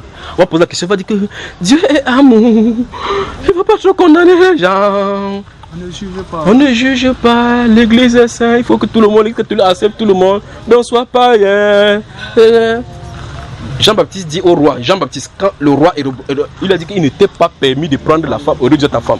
Quand il dit comme ça, il dit, comment il peut me dire la vérité comme ça? On a coupé sa tête comme ça, mais il a quand même dit la vérité. Ceci ne peut pas dire, il ne peut pas dire au roi, sortez de l'homosexualité, quittez la franc-maçonnerie, quittez la rose-croix. Il ne peut pas dire cela. Parce que tous sont à l'intérieur du même cercle. Continuons. Et c'est du vin de son impudicité que les habitants de la terre se sont enivrés. Donc ça veut dire que tous les soulagés, en tout cas chaque jour je corrige de doctrine ici. Vous voyez que tout ça vient de l'église catholique, non? Tous les pasteurs que vous voyez là qui font les mêmes choses, qui font l'église catholique, l'initiale c'est l'église catholique. C'est elle la mère. La première église mère sur la terre c'est l'église catholique. Donc c'est pour ça que j'appelle grand-mère. Donc quand vous voyez qu'elle se vante que nous sommes la mère, c'est normal. Ils sont la mère, mais la mère des prostituées. La Bible donne la place des mères. Parce qu'une mère c'est celle qui a accouché. Donc les dénominations, puisqu'elle a accouché, les protestants. Donc quand tu dis proteste, c'est normal que tu ressembles bien à ta mère. C'est l'église catholique a les aspects qui ressemblent à sa mère, pas vrai? Vous prenez le culte marial, vous mettez la dans l'église protestante, elle devient justement catholique. Donc ça veut dire que sa mère, elle a le nez de sa mère ou autre, c'est le teint qui change seulement. L'église catholique. On dit que c'est une mère, mais une mère qui a accouché. Quand on dit une mère, on n'a pas dit, à un niveau de là, on va parler d'une mère, la mère, parce qu'elle a accouché. Vous comprenez, frère? Amen. Voilà. Mais la mère des prostituées. Donc, elle n'est pas seule, la seule prostituée. Elle a encore engendré les prostituées. Pas étonnant que la parole de Dieu est blasphémée comme ça au milieu des gens. Continuons. C'est quoi? Et il me transporta en esprit dans un désert. Oui. Et je vis une femme assise sur une bête. Stop. Ah, ça commence à aller maintenant un problème. Finalement, on parlait d'une femme. Maintenant, on dit maintenant quand elle est venue dans l'esprit, il a vu cette femme assise sur une bête. Maintenant, vous voyez qu'on a parlé des femmes. On a donné l'interprétation que la femme, c'est l'église. On a fini par trouver que c'est une église, n'est-ce pas? Dans la Bible, la bête représente quoi? La bête. Si vous avez lu dans la Bible, vous avez lu le livre de Daniel. Qu'il y a 4 bêtes qui sont sorties de la terre, ainsi de suite, ainsi de suite. Dans l'interprétation, on a dit quoi? Que ce sont des rois, n'est-ce pas? Oui. Voilà. Donc, finalement, c'est une femme église qui est en même temps roi. La Bible qui le dit. Il dit, si vous lisez la Bible, on parle dans le livre de Daniel, qu'il y a les bêtes. Il y a une bête qui était sortie comme le lion, l'autre est sorti comme le loup, ainsi de suite. On dit que le lion c'était le roi, l'autre aussi c'était le roi. Donc quand on parle des bêtes, c'est une puissance du royaume. Et on dit donc que cette église-ci est portée. Donc ce qui porte l'église là, c'est une puissance du royaume. C'est un royaume. Donc la dualité entre la papauté et le chef d'État du Vatican. La Bible elle ne peut plus claire, elle ne peut pas faire mieux que d'accomplir ce que la Bible a dit. Donc quand vous voyez que on dit que le pape est le chef de l'État du Vatican, le plus petit l'État du monde, 44 hectares, ce n'est pas anodin qu'ils le disent. Ils disent pour préciser la puissance étatique. Donc la bête dans la Bible symbolise donc la puissance politique, la puissance du roi. Donc on dit que cette femme-ci était portée. Donc elle était incluse dans un royaume qui avait ces deux pouvoirs-là. On avance. Amen. Ne vous fâchez pas les catholiques. Je n'ai pas quelque chose contre vous, mais j'ai quelque chose contre vous. Allons-y. Une bête écarlate. Écarlate, attendez donc. Vous voyez, non seulement on dit que cette bête, on dit que c'est une bête, mais on dit qu'elle est écarlate. Qui connaît la couleur écarlate, ce qu'on appelle écarlate? Quelqu'un a la couleur écarlate ici? Montrez-moi la couleur écarlate. Vous ne connaissez même pas. Vous ne connaissez pas la couleur écarlate? Regardez ici. Ok, continuons la lecture. Plein de noms de blasphème. Plein de noms de blasphème. Sainte Rita, la sainteté, le pape Jean-Paul II, très souverain pontife. Plein de noms de blasphème dans ce royaume-là. Il s'habille en écarlate. Continuons, c'est pas fini. Ayant 7 têtes et 10 cornes. Ayant 7 têtes et 10 cornes. Continuons la lecture. Cette femme était vêtue de pourpre Stop. et d'écarlate. De pourpre et d'écarlate. Vous avez vu la réunion comme vous le pape, comment la façon qu'il s'habille. Vous avez vu l'habillement, vous avez vu la couleur, vous avez la couleur décrite là. Quelle est l'église qui s'habille en pourpre et en écarlate? Quelle? Sur la terre, il n'y en a pas deux. Laquelle? L'église catholique. Souvenez-vous, on a parlé de 7 têtes et 10 cornes, on arrive avec cela. Alors, ça veut dire qu'on a donné même la description que les gens de ce royaume la portent. Continuons. Et parée d'or. Et parée d'or. Je veux que vous regardez des pierres précieuses. Remarquez bien. La richesse du monde se trouve où? Au Vatican. Mais vous connaissez ces choses-là, hein? La richesse du monde se trouve là-bas. N'est-ce pas, c'est pathétique que l'église du Seigneur se trouve dans englober les biens du monde. Alors que Jésus, le roi de l'église, avait dit: mon royaume n'est pas de ce monde. La grande mafia, c'est eux qui jouent. Les grands meurtres sur la terre, c'est eux qui font. En tout cas, c'est pas moi qui dis, c'est la Bible qui dit. Continuons. Elle tenait dans sa main une coupe d'or. C'est là où elle commence à nous intéresser. Souligner. Elle tenait dans sa main une coupe d'or. Je veux que vous me dites l'église, la seule qui célèbre l'Eucharistie avec une coupe d'or. Laquelle? Les catholiques. N'est-ce pas, vous en devez voir ça dans votre Bible? Ouais, maman. C'est très grave, maman. Alors, vous avez déjà souligné coupe d'or. Maintenant, c'est ici donc qu'on touche dans votre truc que vous appelez communion. C'est ça qui nous intéresse maintenant. Donc, on a dit que c'est une femme. Et puis cette femme était habillée d'une certaine façon. Et cette façon de s'habiller, c'était la façon d'un royaume. Et dans leur royaume, ils étaient puissants, n'est-ce pas? Parce que c'était une bête. Maintenant, on dit qu'elle tenait dans sa main, lors des célébrations, une coupe. On dit en or, on n'a pas dit en argent, on n'a pas dit en cuivre encore, on dit en or. Donc on donne tout pour que la description ne soit pas biaisée au courant des temps. Une coupe d'or, puis on dit remplie. Donc la coupe est remplie des abominations de sa et de ses impurités. Donc maintenant on s'arrête là-bas, on commente. Et de sa prostitution. Maintenant, on va rentrer doucement. Si je dis que vous lisez la Bible, vous n'allez pas me lire, mais au moins vous avez vu les films de Jésus. Lorsque vous voyez la sainte scène, la nuit où Jésus a été livré, est-ce qu'il met les choses dans la gola, le gobelet pour donner aux gens dans la bouche? La seule personne, une fois de plus, pour que vous voyez que les catholiques se connaissent bien, à qui on a mis ça dans la bouche, c'était qui? Judas Iscariote. Vous avez vu cela? L'église catholique se reconnaît, c'est vous qui ne la reconnaissez pas. Elle se reconnaît. En tout cas, voilà la Bible de Jérusalem là-bas. Voici la Bible top. On va lire ce qu'elle dit d'elle là-bas. On y va? Donc, dans sa coupe d'or, la Bible nous dit, dans la noce, toute votre attention, que le téléphone ne sonne plus, maman. Parce que tu sais qu'il y a l'accident qui vient mercredi. Ok. Alors, regardez, dans sa coupe d'or, parce que ça, elle fait comme ça, elle déconcentre, là, il faut que vous grattez ceci. Dans sa coupe qu'elle tient à la main, on dit que c'est rempli. Je veux que vous gardez bien cette phrase-ci. C'est rempli des impurités de sa prostitution. Regardez bien. Quelque chose qui est en or, on devait croire que c'est quelque chose de précieux qui sort dedans. Mais à l'intérieur, c'est tout plutôt les abominations. Et c'est la seule église qui fait les choses en remplissant quelque chose dans la coupe. N'est-ce pas terrible? Maintenant, il faut qu'on comprenne ce que la Bible dit, les impurités de sa prostitution. Maintenant, arrêtons-nous du son. Dans la soirée où le Seigneur a été livré, il y avait dessus le pain et le vin. C'est pour ça que je vous ai dit que c'est deux questions différentes. Il y avait le pain. La Bible déclare qu'après le souper, il prit la coupe. Après avoir rendu grâce, il a dit: prenez et buvez-en tous, car ceci est mon sang qui est versé, le sang de la nouvelle alliance qui est versé pour plusieurs. Jésus n'a pas mélangé le pain avec le truc là-dedans. Oui ou non? Donc, ce que l'Église catholique fait n'est pas ce que Jésus fait. Or, curieusement, le jour où ils font ça, ils savent ce que Jésus a fait sans faire ce que Jésus a fait. Donc, ils prennent la Bible, ils tordent, exactement comme les pentecôtistes le font aussi. Pas étonnant que les pentecôtistes viennent d'eux. Parce que la mère tord, les filles tordent. Tiens le téléphone. Prenez ce téléphone là, vous l'aidez à éteindre. J'éteins, ça n'éteint pas. Donnez-moi, je vous aider maintenant. Ça ne s'appuie jusqu'à quelque chose passer sur moi. Et comme ça ne suffit pas, ils font tout et tout pour. Oui, ils font tout et tout pour. Frère, ouvre là-bas, on l'ouvre. Ouvrez effectivement, comment ça nous distrait ici. Donc, dans la coupe d'or, j'aurais souhaité avoir un gobelet, n'importe quel gobelet là, vous me donnez, je vais vous montrer. Voilà, prenez ce gobelet. Bon, ça c'est en argent. Supposons que c'était ceci. On va vous parler des exemples alors maintenant. Donc, vous voyez quelque chose de rond est dans cette coupe-ci. Il dit, dans la table de notre Seigneur Jésus-Christ, la soirée. Vous m'aimez, n'est-ce pas? En tout cas, même si vous ne m'aimez pas, moi je vous aime. Je vais corriger une chose maintenant avant d'avancer. Que vous soyez pentecôtiste, sachez d'abord que la Sainte Seine se célèbre uniquement les soirs, pas en journée, pas en matin. Lorsque vous avez mangé le matin ou en journée, vous avez mangé sur la table du diable également.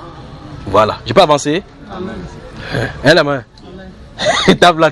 Vous savez, quand on touche les catholiques, les pentecôtistes sont d'accord. Il arrive là-bas. Donc l'église, la façon que Jésus a fait, si vous lisez votre livre de Marc, notez maintenant, comme ça vous allez rentrer à la maison, vous allez lire, vous avez le temps de lire. Peut-être demain, en lisant cela, peut-être demain, vous pourrez avoir des questions pour demain. Demain, on travaille, non? On a dit que demain, c'est férié. Oui. Donc, on va venir demain, on va travailler jusqu'à ce que vous me chassez. Je suis content d'être. C'est mon travail, c'est mon service. Ok. Donc, quand vous allez rentrer, vous lisez les passages que je vais donner. Peut-être demain, ça va vous susciter des questions, on va y revenir. Notez Marc chapitre 14. Marc chapitre 14, vous lisez tout. Luc chapitre 22. Matthieu chapitre 26. Voilà les trois que vous allez lire. Amen. Et Jean chapitre 13. Amen. Voilà. Luc 22. Marc chapitre 14. Luc 22. Matthieu chapitre 26. Et Jean chapitre 13. Quand il dit comme ça, sans donner les versets, sans dire que vous lisez tout pour voir bien la chose. Maintenant, dans ce Marc chapitre 14, la Bible déclare que Jésus va dire à ses disciples, vous savez que la Pâque a lieu dans 2 jours. Vous savez que la Pâque a lieu dans 2 jours. Donc il connaissait quand la Pâque s'est passée, même au temps de Jésus. Il dit qu'il envoyait donc ses disciples aller préparer la Pâque. Et en montant, ils vont voir quelqu'un qui a créé la cruche, ainsi de suite. Vous connaissez cela, n'est-ce pas? Et puis il les suivait, il dit qu'il va vous montrer une maison haute bien meublée. La Bible déclare que le soir, l'heure étant venue, il a attendu, on allait préparer. Ils ont fait ce qu'ils ont fait. Ils ont attendu le soir. Parce que ça se passe uniquement après le coucher du soleil. C'est une chose qui se passe uniquement après le coucher du soleil. Donc, si vous faites ça avant le coucher du soleil, vous en avez fait pour vous. Ou mieux encore, vous en avez d'obéir à Lucifer. Je crois que c'est mieux de se mettre ça comme ça pour que les gens comprennent bien. Alors, ça veut dire que c'est uniquement la scène ne se passe uniquement que le soir. En fait, lorsque vous voyez quelqu'un, c'est ça qui m'étonne vraiment avec les gens de ce siècle-ci. Quelqu'un qui a fait la langue française, qui est spécialiste des langues, qui a utilisé même le latin, dit je m'en vais célébrer la Sainte Seine. Vous voyez, il est professeur d'université. On lui a donné un poste d'ancien d'église. Il sort le matin avec sa grosse Bible, en étant blanc avec son carnet qu'il a signé hier soir. Il dit je m'en vais célébrer la Sainte Seine. Vous la vérité, vous dites professeur, tu vas célébrer quoi? Il dit Seine. Que veut dire Seine? Le mot Seine veut dire quoi? Le mot Seine vient du latin cena, qui veut dire le repas du soir. Et toi, tu pars à quelle heure? Il part le matin à 8h, il coupe pour ne pas être en retard pour aller manger le repas du soir. À quelle heure? Le matin. Vous voyez que quelque chose ne va pas chez les hommes, n'est-ce pas? C'est pour ça qu'on dit qu'après le souper, le souper c'est pas le matin, hein? Pointe quelqu'un, dit si tu pars à Sainte-Seine en journée, tu fais la Sainte-Seine le matin. C'est que c'était ton déjeuner. Ce n'est pas le souper. C'est le souper, c'est le soir. Le déjeuner, c'est le matin. À midi, c'est même le casse-croûte. Et le dessert. Donc voilà ce que les gens font. Donc je t'en voulais expliquer avant que il fallait que je fasse cette apostrophe. Parce que c'est généralement les dimanches matin qu'on fait cela. Et en plus de ça, le catholique fait ça chaque messe. Qu'il y a culture des actions de grâce, il s'élève là. En tout cas, écoutez attentivement. Le mot messe même montre clairement que c'est de la magie. Parce qu'il n'y a pas de messe dans la Bible. Donc vous voyez, quand vous dites que je m'en vais à la messe, écoutez-moi bien. Quand vous dites je m'en vais à la messe, vous dites ça veut dire que je m'en vais pratiquer la magie. C'est ce que vous en avez dit en réalité. Parce que le mot messe, c'est ce qu'ils appellent messe. Parce que si vous enlevez le sacrifice, ces choses aussi, le partage de l'hostie à l'église catholique, il n'y a plus de messe. Parce que c'est ça en réalité qu'ils appellent messe. Le partage de l'Eucharistie. C'est ce qu'ils appellent l'Eucharistie. D'accord? Ça veut dire que c'est le plan central de la liturgie là-bas. Ils ne peuvent pas faire les messes sans ça. Pas vrai? Et quand ils font la messe avec cela, c'est ça qu'on appelle la messe. Tous les autres qui sont tout autour, ce sont des rituels pour conduire à cela. Pour conduire à vous faire adorer une autre divinité. C'est ça. En tout cas, j'avais enlevé la coupe que vous avez lue là tout à l'heure. Vous m'entendez? Amen. Donc il y a des enseignements concernant la Sainte Seine. Comment ça va se passer? Comment ça va se pratiquer? Qu'est-ce qu'on doit prendre? Il y a d'autres qui prennent le follerie. Je peux parler ici. Hein. D'autres mettent vous appelez la grenadine. On dit c'est pourquoi? C'est parce que le sang de Jésus est rouge. On a vraiment des problèmes. Vraiment des problèmes. En temps, d'autres prennent le manjunga. Ils boivent jusqu'à ce que quand pendant qu'il en a fait, ses yeux bougent comme ça. Vin de messe. Vin de messe, c'est encore très grave. Il y a d'autres qui étaient des enfants de cœur. On les mettait comme ça, ils volaient même. Ah, c'est bien. Ouais, on a des problèmes. Je crois qu'en tout cas, lisez, demain on va parler si vous voulez bien. C'est entre vos mains. Alors maintenant, On a convenu, et la Bible dit que ce n'est que le soir qu'on célèbre, n'est-ce pas? Amen. Donc ça veut dire que sur cette base-là, tout ce que les catholiques font là-bas chaque jour là, c'est zéro. Donc, si vous prenez n'importe quel aspect de la doctrine catholique, c'est zéro. En commençant par le baptême, par la confession de la foi, tout est faux. En tout cas, rien ne pourrait être vrai. Alors, maintenant, on dit qu'elle tenait, cette prostituée tenait dans sa main une coupe d'or remplie. Donc, elle a mis des choses à l'intérieur. Remplie, écoutez bien encore une fois, je veux toute votre attention. Remplie des impurités de sa prostitution. Le Saint-Esprit dit en langage simple et clair que dans la coupe est désigné le Dieu auquel il se prostitue. Ou mieux, elle se prostitue. Le Dieu soleil. Le Dieu soleil. Le représentant qui est derrière les pièces, tout ce qui est là-bas, c'est pour ça que c'est rond, l'hostie. Le Dieu Mitra. Donc c'est de lui dont il est question, qu'on a fait en miniature. Donc quand vous venez comme ça, on fait comme ça, là, tu ouvres ta soupape là, on met dedans, tu viens de communier avec le Dieu Mitra, ou mieux encore Apollon. C'est le Dieu romain. La Bible déclare dans le livre de Jérémie au chapitre 2 qu'une nation change-t-elle son Dieu? Répondez. Non. Voilà. Si une nation ne change pas ton Dieu, je pose la question. Le Dieu de Rome n'a pas changé. N'a pas changé. Donc, la même divinité est là, mais servi sous une autre forme. La nation ne peut pas changer son Dieu. Donc Israël lui-même ne peut pas changer son Dieu. Le Dieu d'Israël est toujours le Dieu d'Israël, même s'il fait n'importe quel péché. Donc même si n'importe quel modernisme ça arrive, même si n'importe quel modernisme arrive en Égypte, Pharaon avec les Thor et Ra sont toujours là. Vous avez moi frère? Donc la Bible vient de nous indiquer que dans la coupe se trouve le Dieu qu'il sert. Maintenant sortez seulement les choses dans la coupe, vous allez voir ce qu'il est question. C'est la représentation du Dieu soleil. Le pain c'est pas comme ça. C'est pour ça qu'il fait ça en petit, en grand nombre. Et vous voyez comme ça. Vous voyez quelqu'un dit qu'il ne peut pas communier. La personne vide est dans la bouche comme ça. Si je ne communie pas. Après, comme ça que je suis communié. Vous m'amusez. Si vous avez raté la communion, remerciez le Seigneur même pendant 3 jours. Frère, oui. Une question en esprit. Oui. Pourquoi ils disent là-bas que si tu n'es pas marié, tu ne dois pas prendre ça? La Bible t'a dit ça, hein? Non. Ah, mais si la Bible t'a pas dit, laisse-les continuer. Tout est faux. Tu vas continuer à citer les choses qui sont fausses, ça ne doit pas arriver. Alors, ça veut donc dire que nous avons un problème ici. La personne que vous avez, vos hommes en blanc, que vous considérez, servent le diable, le Dieu soleil. Maintenant, regardez bien l'apogée. Ce Dieu soleil, c'est celui dont on célèbre le 25 décembre.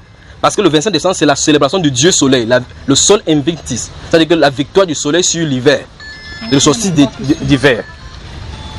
La prochaine fois que vous allez venir vérifier, regardez mon téléphone ici. Avant d'arriver chez vous ici, j'ai éteint. J'ai éteint ça complètement parce que je ne dois pas parler pour que quelqu'un nous dérange. Parce que ceci est plus important que tout n'importe quoi qui puisse arriver. Je vous ai dit que j'ai abandonné ma voiture quelque part là-bas. Si on doit voler, qu'on vole. Parce que dans cette voiture, je peux faire l'accident et me avec, ça se saccage. Pas vrai? Mais ceci, c'est tout la parole de vie qui ne doit pas être compromis n'importe comment. Il faut que je dise cela de la manière que je dois dire. Ok, maintenant, vous êtes donc responsable de ce que vous écoutez. Alors, dans sa coupe, donc, se trouvent donc les impurités de sa prostitution. Donc le reste du Dieu qu'elle sert se trouve à l'intérieur. Donc toute personne qui parle là-bas va communier avec le Dieu impur. Donc si vous allez prendre quelque chose dans la coupe en or, vous participez. C'est pour ça qu'on dit que c'est d'elle, ces impurités, c'est pour ça que toutes les nations ont été prostituées. C'est pour ça qu'il s'arrange à ce que ce soit au deuil, au funérailles, il vous donne ça. Jésus a célébré le Saint partout, frère. Point quelqu'un dit que tu es catholique. Il te faut la délivrance. Toi, ton pape et tes prêtres. Voilà. Non, on arrive avec. Touchons d'abord la grand-mère d'abord. On avance. On peut avancer maintenant. Maintenant, vous êtes à quel verset là maintenant? Donc, vous avez compris maintenant l'hostie qui se trouve là-bas, le petit rond qui se trouve là, n'est-ce pas? C'est ces petits ronds qui se trouvent derrière les représentations des idoles que vous avez partout là-bas. Les statues de Marie avec le soleil. N'importe quoi là-bas avec le soleil. N'importe quoi là-bas avec le soleil derrière. Parce que c'est le Dieu soleil qu'on sait. Oui. Parce que j'ai été scandalisé. Il y avait un mariage à l'église catholique. Oui. Dans laquelle j'étais invité. Maintenant, ils ne savaient pas que on devait baptiser le marié à l'église. On devait lui verser sur la tête à l'église. On devait lui verser le... Oui, asperger, oui. Quand le moment est venu, on lui a amené dans l'air canaries là. Ils l'ont embelli avec des tissus blancs. Oui.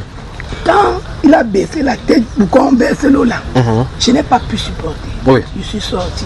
Donc le reste... Tu sais pas ce qui s'est passé? Oui. Et ça m'a fait mal. Je voulais aller dire à mon fils là, qu'est-ce que tu as accepté comme ça? Il fallait dire, on t'a dit que tu es une sorcière. Donc, tente d'aller gâter le mariage de quelqu'un. Faut le laisser. Donc jusqu'à maintenant, là, quand je pense, je crois bon, comme tu dis, dans les détails, ça me fait mal. C'est pas moi qui dis, c'est la Bible. Oui, c'est la Bible, non? L'éclaircissement qui vient de vous, non? Donc, quand vous dites comme ça, pour les catholiques, vous êtes à l'aise comme ça. Quand il veut toucher le pentecôtiste, il ne faut pas que vous me regardez mal. Les églises réveillées, on arrive. Parce que la Bible ne fait pas de cadeaux avec n'importe qui. Voilà. Donc, si vous êtes à l'église pentecôtiste, si vous réveillez, vous allez vraiment vous réveiller. J'arrive. Voilà. D'accord, maman? Voilà, on avance ici maintenant. On était dans quel verset? 5. Alors, lis maintenant. Sur son front était écrit un nom. Vous entendez ça? Sur son front était écrit un nom. Un blasphème. Un mystère. Babylone la grande. La mère des impudiques et des tribulations de la terre. C'est terrible. Si vous voulez retenir quelque chose ce soir de tout ce qu'on a fait, gardez ceci que l'Église catholique c'est la mère des abominations. Voilà la sanction de la Bible la concernant. Donc quand vous la voyez même ça à la télévision, vous voyez comme ça, regardez comment elle traîne les foules. N'importe qui peut venir, n'importe qui peut venir. En tout cas, il n'y a pas de préservation contre le péché là-bas. On avance, continuons le verset suivant. Et je vis cette femme ivre du sang des saints. C'est ce qui est encore le plus pathétique ici. Une femme qui est blasphématrice. Regardez ici, maman. Si vous prenez les encyclopédies ou bien les dictionnaires, ouvrez votre dictionnaire Robert, n'importe quelle encyclopédie, ou bien si vous avez votre internet ou bien n'importe quoi, allez tout simplement.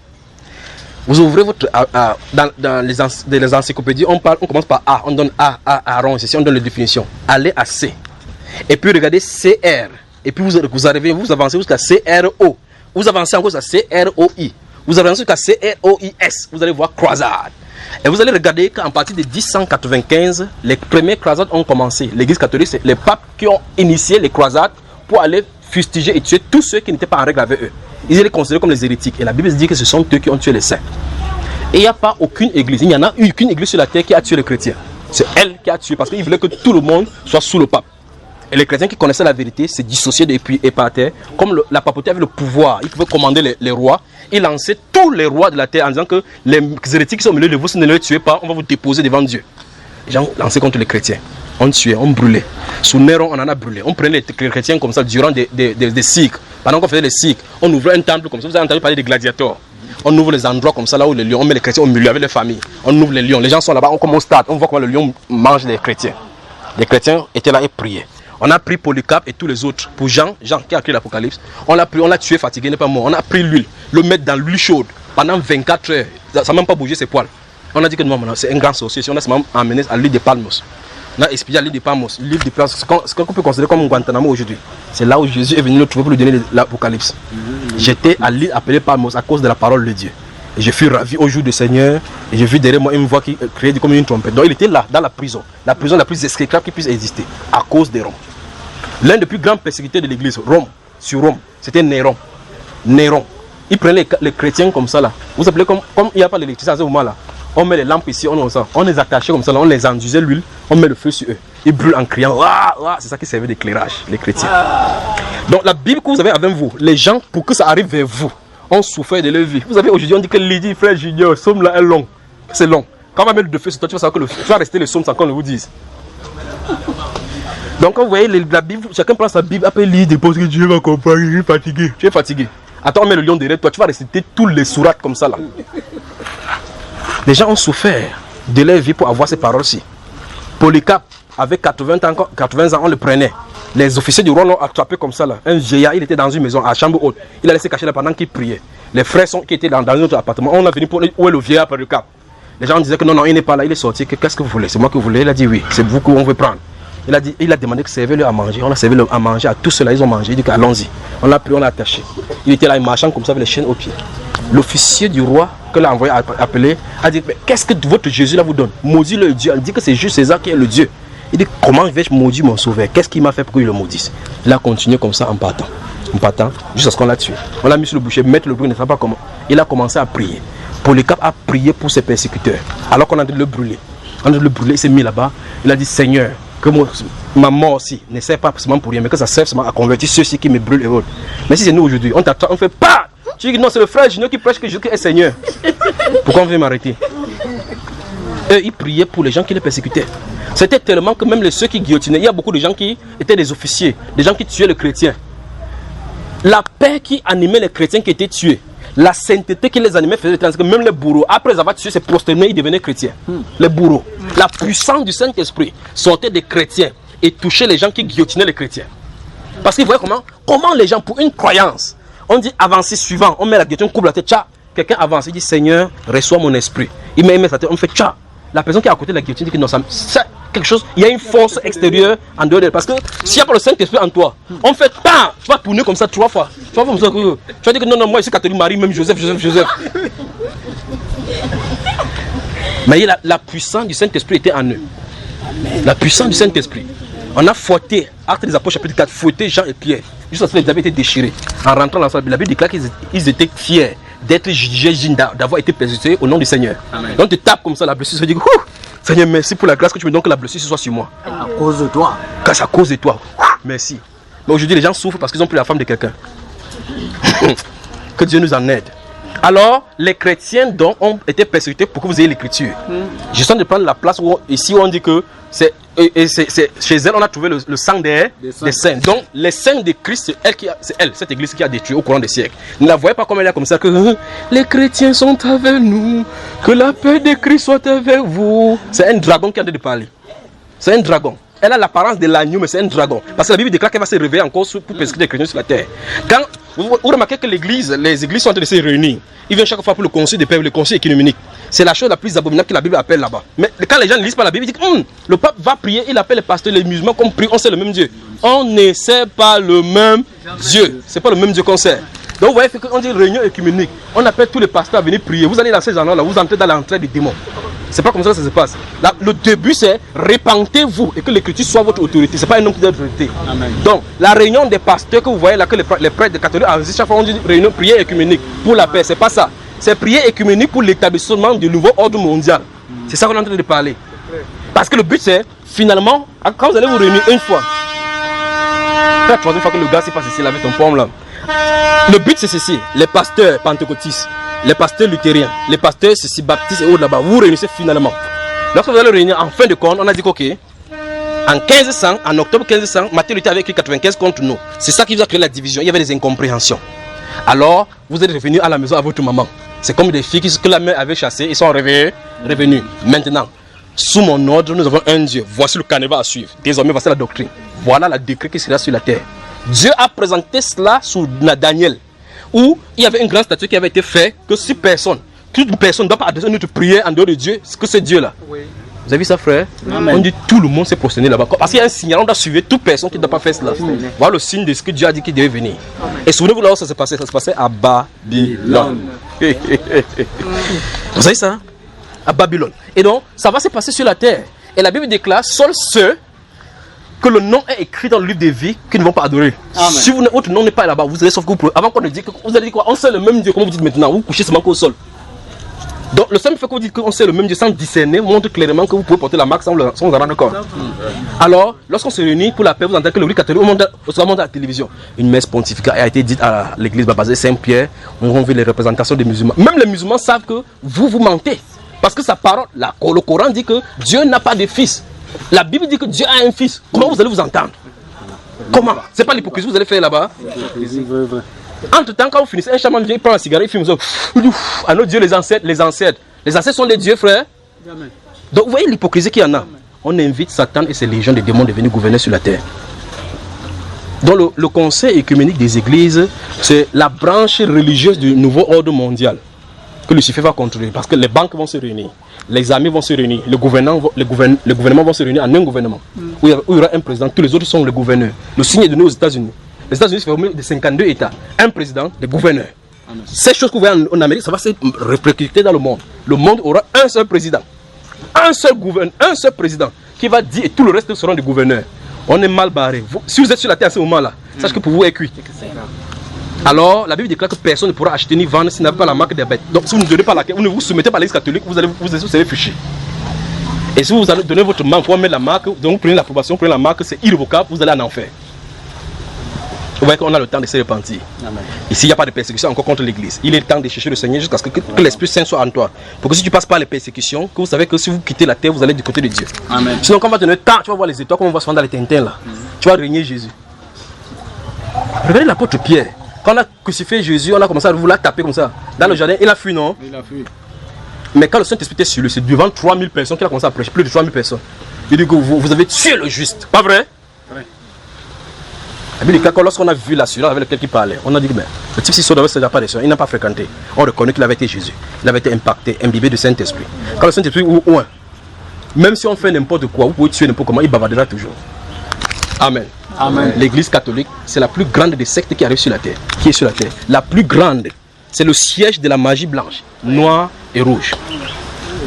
En tout cas, si ça vous choque, sachez que le pape qui est là, c'est un jésuite. N'est-ce pas? C'est le premier pape jésuite, n'est-ce pas? Ce que vous ne connaissez pas, c'est que la papauté elle-même combattait contre les jésuites. Parce que les jésuites avaient été créés, confondés par Ignace de Loyola. Ignace de Loyola, ce sont des maîtres qui manipulaient les gens, qui enseignaient que quand pour te recruter là-bas, on te formait à accepter ce que le maître dit et c'est seulement ce qu'il dit. S'il dit que ça c'est jaune, tu dois croire que c'est jaune, même si tu vois noir. C'est comme ça qu'on fermait les jésuites. Et les jésuites ont cette autorité, étaient dans les sectes en transformant les gens dans les visions. Et c'est au milieu de que l'Antichrist va sortir. Voilà le premier représentant. Vous êtes mal barrés, vous, l'église catholique et tous ses acolytes. On avance là. Vous pouvez voir comment la question des communions n'est pas facile à traiter, n'est-ce pas? Continuons ici. Et du sang, à haute voix, ma chère. Et du sang des témoins de Jésus. Donc allez comme j'étais en dit, allez dans le dictionnaire, regardez seulement croisade. Allez lire. Quand vous allez prendre croisade, on va vous montrer les différentes croisades qui a eu lieu. Vous allez voir que dans cette encyclopédie là, le mot croisade va avoir beaucoup de définitions. On va dire le premier croisade a été initié par le pape tel, en telle année, pour chasser les croisés et autres là-bas. On va définir si c'est défini. Premier croisade, deuxième croisade, troisième croisade. Combien de millions de personnes l'église catholique a fait brûler, tuer. Et vous entendez l'église Saint-Jean d'Arc, alors que c'est eux qui ont brûlé Jean d'Arc. C'est terrible. Continuons ici. Et en le voyant, je fus saisi d'un grand étonnement. C'est pour cela que ça a étonné mon grand frère Jean.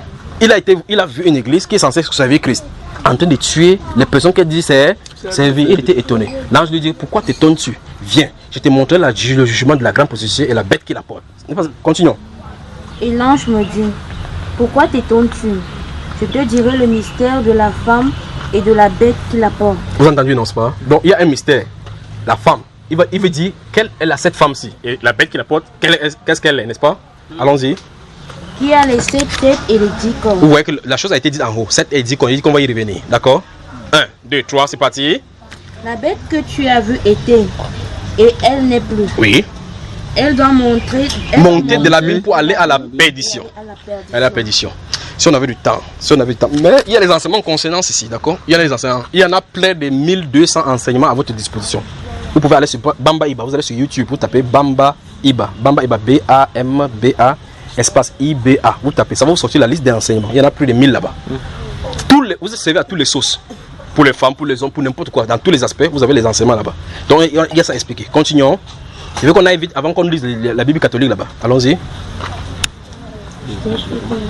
Bon, allez à la perdition. La bête et les habitants de la terre, virgule, ceux dont le nom n'a pas été écrit dès la fondation du monde dans le livre de vie, s'étonneront en voyant la bête. Parce que, vous voyez les gens qui vont obtenir l'église catholique, n'est-ce pas? Waouh, on avait dit que l'église catholique ne fait plus les puissances. On avait vu que les voici maintenant. Ils sont bien. Alors, j'aime le pape. Oh, j'aime le pape. Vous aimez quoi celui au juste? Qu'est-ce que vous aimez? Il vous a séduit. Le vieillard vous a séduit. Spiritus Sanctus. Spiritus Sanctus. Regardez la façon qu'il fait. C'est quoi ça? La croix renversée. Mes petits, je vous maudis, vous parlez de Bible. Continuons ici la lecture. Vrai renversé. Continuons ici. Et qu'elle n'est plus et qu'elle reparaîtra. Oui. C'est ici l'intelligence et la qui a la sagesse. Qui a la sagesse, oui. Les 7 têtes. Les 7 têtes sont 7 montagnes, oui, sur lesquelles la femme est assise. Stop. Donc on nous a dit initialement que la femme était assise sur les grandes eaux. On a dit qu'elle domine sur les peuples. On a vu ça, non? Ici maintenant on nous dit les 7 têtes. Parce qu'on a dit qu'il y a 7 têtes et 10 corps. On dit que les 7 têtes c'est amusant seulement. Amusant et ahurissant. Amusant. Les 7 têtes sont 7 montagnes sur lesquelles la femme est assise. 7 montagnes. Ça c'est le verset 9. Allons-y dans la Bible de Jérusalem. C'est la Bible de Jérusalem. Bible de Jérusalem, c'est la Bible catholique. Regarde le verset 9. Tu as regardé le verset 9. Normalement, il y a une petite lettre là-bas. La lettre, c'est quelle lettre? C'est ici qui... Non, lis pas. Il dit qu'il y a une petite lettre en annotation. Une petite lettre. Quand tu dis il y a une petite lettre apparente. Soit F, soit H, soit I, soit D. C'est soit quelque chose. Tu ne vois pas une petite dans le verset 9. Toi, tu as quoi? C'est top. C'est top. Ok, non, intéressons à celle-ci. On va lui prendre. Ça, c'est top aussi. Il dit qu'il n'y a pas. Allons-y ici. Allons-y. C'est K. Allons-y à K en bas. Tu lis à K en bas là-bas. K en bas. Voici K dans la référence est en bas. Allons-y. Avoir l'intelligence. Oui, c'est tout. C'est tout ce qu'on a dit là-bas. Oui. Disons ici. Où est ton verset 9? Voici le 9. Oui, mais ma soeur, voici le verset 9, non? Oui. Allons-y. Il dit ici quoi? Il dit ici, c'est ici que ce qu'elle était n'est plus. Oui. Et reparaîtra. Oui. Attends, donne-moi ta Bible, je vais regarder. C'est la version chapitre 18.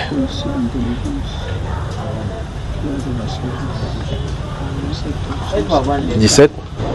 F. Où est le 8? Le 9.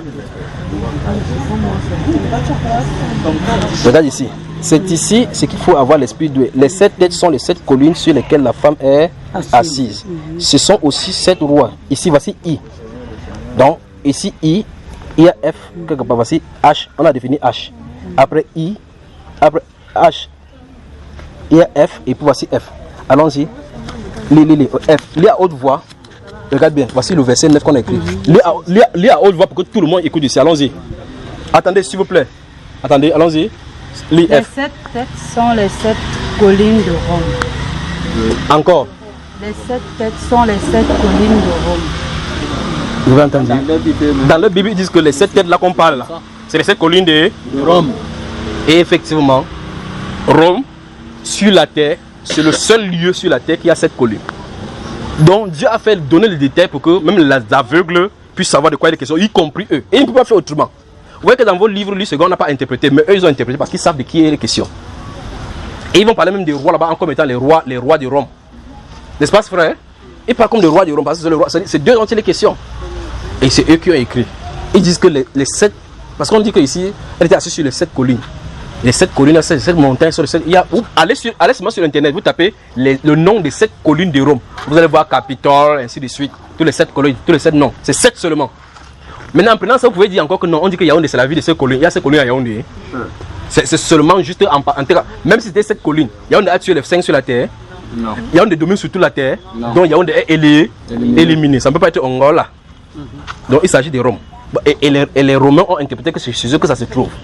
Alors la question maintenant c'est, on dit que la femme, regarde ma soeur Syrie, elle dit que mon agent qui voulait aller au Vatican, je n'aime pas plus. Vous savez, il y avait une maman qui était allée au Vatican un jour comme ça.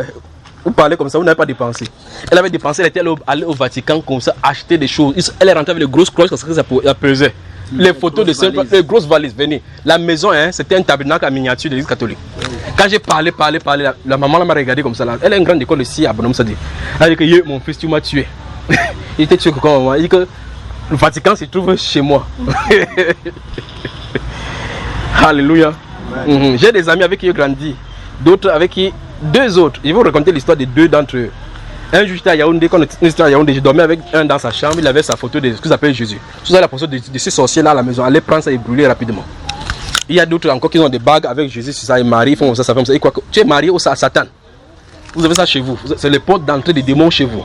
Vous avez des croix que vous comptez, ou bien les musulmans, vous avez les musulmans, le bouddhisme maintenant. C'est la sorcellerie que vous faites. Alors, lorsque mon ami là, il avait ça avec lui, avec sa petite croix, il est catholique normal. C'est que je suis en train de vous dire là. Avec lui, je ne peux aller pas catch même parce qu'il ne peut pas me taper. Et même s'il me tape, il ne remet pas. Je me suis couché au lit dans son lit. Je suis dans sa chambre. Je m'en fiche si je suis dans sa chambre ou pas. J'ai craché la vérité. S'il me dit, sors, je suis habitué. J'ai dormi partout ici dehors. Je dormais n'importe où. Dans les voitures, sur la planche, à cause de Jésus. J'ai dormi. Je sortais avec mon sac comme ça.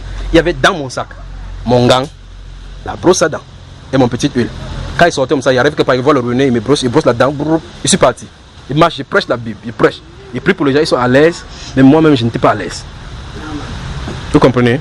Donc j'étais chez lui. Si, il pouvait me dire cette nuit-là, et on était à 22h. Il pouvait me dire que sors. J'ai parlé de Marie, qu'on appelle Marie, que c'est une sorcière. Parler, lui montrer les Écritures. Quand il parlait, il me suis couché. J'étais derrière. Le grand matin à 5h, j'entends comment quelqu'un se lève. Il monte sur le lit avec les pieds, il fait comme ça là. Je vois, il envoie la main, il retire Tous les effigies là, pris. J'entends seulement dehors l'odeur, je vois la fumée qui sort. Je guette dehors comme ça, je vois, il brûle. Je suis tellement tranquille, il continue à donner comme ça. C'était fini. Aujourd'hui, il est ancien dans une église, la Full Gospel. C'est un ancien aujourd'hui. Il a quitté l'église catholique. Sa famille a commencé à me persécuter, que c'est toi qui venais enlever notre fils dans notre église. Parce que je lui ai dit la vérité. Il y a une autre prostituée qui passait par nuit, elle rentrait au moins avec 45 000. On l'avait payé pour qu'elle vienne coucher avec moi. Quand elle est venue, Dieu l'a délivrée. Elle ne pouvait plus faire la position. Amen. Je suis venu un jour lui rendre visite. Sa mère a dit que c'est toi qui as mis le truc là dans ma fille. Il a dit oui maman. Elle est entrée à la maison, quoi, peut-être qu'elle venait me donner l'eau à boire. Elle est sortie avec l'eau à haricot chaude. L'eau du haricot chaude. Là comme ça, heureusement que j'avais la course au pied. Elle dit un coup gars comme ça, je te vois encore ici, tu vas me sentir. Viens enlever ce que tu as mis dans ma fille. J'ai dit maman, il sait seulement mettre, il ne sait pas comment on enlève. Quand elle prêche seulement comme ça, entre dans vous, est-ce qu'il sait comment enlever? Nous n'avons pas la puissance contre la vérité. Jamais. Quand tu prêches la vérité, on peut venir dire que, même si elle dit maintenant que les catholiques ne peuvent mensonge, vous avez déjà vu la vérité. Ils ne peuvent venir dire le contraire. Vous avez déjà vu la vérité. Donc, même si vous voyez là, vous sortez, vous êtes, en tout cas, vous qui avez les idoles chez vous, quand vous allez rentrer maintenant, ça va vous regarder autrement. Ça me pousse avec le deuxième ami. Mon deuxième ami, nous sommes ici à l'université. J'ai parlé de l'église catholique. Je ne sais pas dans quelle église était parti ici. Je crois que je ne sais pas lequel était parti. Si maman, je devais vous repérer cela. C'est lui qui vient me raconter. Je ne sais jamais été dans les brigades de fous de l'église catholique là. Alors, j'ai parlé le lendemain. Je ne parle pas, je ne dis pas que je ne parle pas. Je prêche seulement la vérité, telle que sont de prêcher. La responsabilité, j'ai dit, cette pièce-là, garde cela, d'accord? Garde cela. Amen. Et je vais te demander ça un de ces jours. Amen. Alors, regardez ici. Alors, je prêche le matin. On est samedi soir. Le matin, il prend sa Bible, Tob. Il se dirige à l'église. Quoi. Dans sa tête, c'est que le cougar là dérange. Et pas. Il s'assoit là-bas. Quelques minutes plus tard, je rentre, quelqu'un vient encore avec la sueur. Quoi? C'est quoi mon frère? Il dit, il ne met plus jamais les pieds là-bas. C'est quoi? Il fallait qu'il se calme d'abord. Il dit que, mais c'est la sorcellerie. Il dit, c'est quoi? Quand il s'est calmé, c'est là qu'il a commencé à m'expliquer. Apparemment, dans le temple où il est allé, en haut, comme ils font ça fait des sculptures là. En haut, donc c'est comme si l'église est en verre, je ne sais pas comment, c'est d'après la description qu'il m'a donnée. Il dit qu'il y a un archange qu'on a dessiné en haut, gigantesque. C'est couché en haut comme ça, avec l'épée. Donc on a dessiné quelqu'un là-bas avec l'épée comme ça, grande. C'est ce qu'il me dit. Il dit que quand il est venu s'asseoir là-bas, tout ce qu'on faisait devant là, ce n'était pas son problème. C'est mes paroles qui passaient encore dans son cœur. Il ne faisait que regarder les choses, il voyait les abominations. Il voyait n'importe quoi les abominations, il voyait les abominations. Et pendant qu'il observait, donc, tout le culte, la messe qu'on faisait là, il ne suivait pas. En fait, il n'a pas fait 15 minutes là-bas. Il a commencé à voir la vérité. Et je ne sais pas ce que Dieu a fait là-bas. C'est lui qui raconte, c'est son témoignage.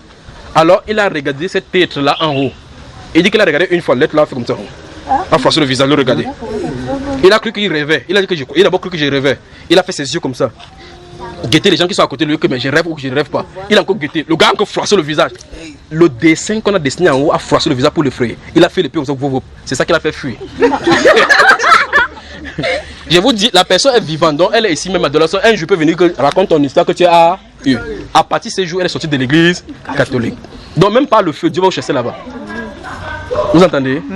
Donc Dieu a ses façons de faire. Moi, je ne dis pas de sortir, je prêche seulement comme vous êtes là. Allez tendre encore vos soupapes, ouvrez, on met. Mais en ouvrant la bouche désormais, vous savez que tu manges l'impurité. Tu parles n'importe où, tu as de servir le Dieu soleil, pas le Dieu de la Bible.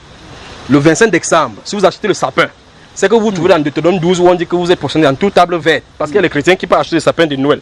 Le sapin de Noël. Noël, c'est quoi? C'est la célébration de l'enfant Jésus. Jésus enfant. Hein? Il a dit qu'on célèbre. Vous avez vu la célébration dans la Bible? Il est né en décembre. On dit non. Jusqu'à là, c'est non. Mais on peut quand même quoi, mon frère? Pour quelqu'un dit qu'arrête de faire ça. Arrête de faire ça. Quand c'est non, on arrête non.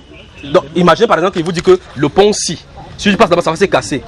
Si tu mets le pied, parce que tu vois même comment il est très sur ça, tu commences à dire que donc on peut continuer. Tu vas te retrouver au frère. Dans l'eau. Donc, quand il y a le trou quelque part, on dit que tourne-toi, répands-toi, retourne. Métanoïa, ça dit changement. Change-toi et va dans l'autre direction. Tu dis non, frère, on peut quand même préparer le riz ce jour-là. Le riz est seulement destiné pour Noël. Hein, mon frère? Le sapin de Noël, si on met seulement un petit sapin avec les poupées sur ça, avec les anges sur ça. Le sapin, vous connaissez d'où ça vient? Le 25 décembre, donc, c'est la célébration pour donner la victoire de ce Dieu soleil que vous prenez dans les petits morceaux de pain. C'est pour ça que le soleil a le ton rond, comme sur la tête de ces choses-là dans l'église catholique. C'est sa fête comme ça, la fête. Le solstice d'hiver, les saturnales. Les catholiques, si vous lisez l'encyclopédie catholique et les encyclopédies britanniques, vous allez remarquer effectivement qu'on dit là-bas que Noël était une fête célébrée longtemps avant Jésus. On célèbre l'anniversaire de quelqu'un qui naît, frère? Non. Donc 3000 ans avant, on célébrait déjà le 25 décembre. Jésus vient. On dit que, en tout cas, c'est en 305 que Denis de Petit avec le pape, et bien, on concoctait là-bas pour dire, il a dit que tout le monde une date. Il a commencé à concocter. Ils ont vu que la population célébrait la fête du soleil. Ils ont dit, ok, pour le cadrer, mettez aussi pour Jésus ces jours-là. Le peuple s'en fout de votre Jésus. Il continue à célébrer les fêtes comme il célébrait. Voilà dans l'église, dans le paganisme. Voilà l'église dans le péché, dans le monde. Donc si vous célébrez l'église, vous appelez le 25 décembre, vous êtes un catholique. Ou mieux encore, pour ne pas vous tromper, vous êtes un romain. Ou mieux encore, encore plus accentué, vous êtes un babylonien. Voilà. Donc ce sont les babyloniens, ou les romains qui célèbrent le culte de Vincent. Jésus n'est pas né en hiver. Il ne peut pas naître en hiver. Parce qu'en hiver, il fait froid là-bas. C'est la neige là-bas, n'est-ce pas? Que Dieu vous bénisse. Amen. Alors, ta communion, tu vas encore prendre, ma soeur? Je ne prends plus depuis que je me suis bâti. Tu ne prends plus? Qui voulait prendre pour se marier là? Que Dieu vous bénisse.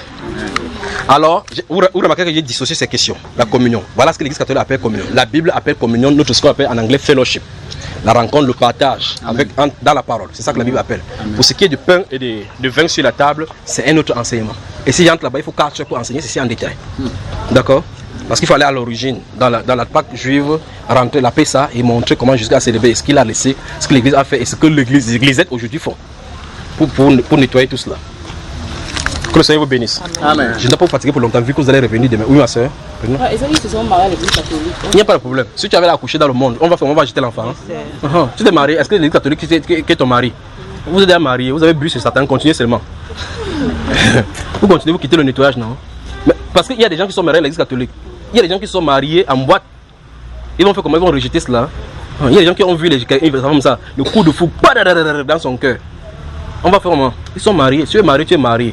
Le problème maintenant, c'est que la Bible déclare que aujourd'hui, les hommes ont besoin de repentance. Repentance, ça veut dire que je ne connaissais pas. Maintenant, j'arrête de faire ces bêtises-là. Je veux communier avec les dieux étrangers. Maintenant, vous prenez votre Bible. Il n'y a pas deux façons. Vous prenez votre Bible, vous commencez à marcher comme sa parole le dit. Amen. Fin de citation. Bonne soirée.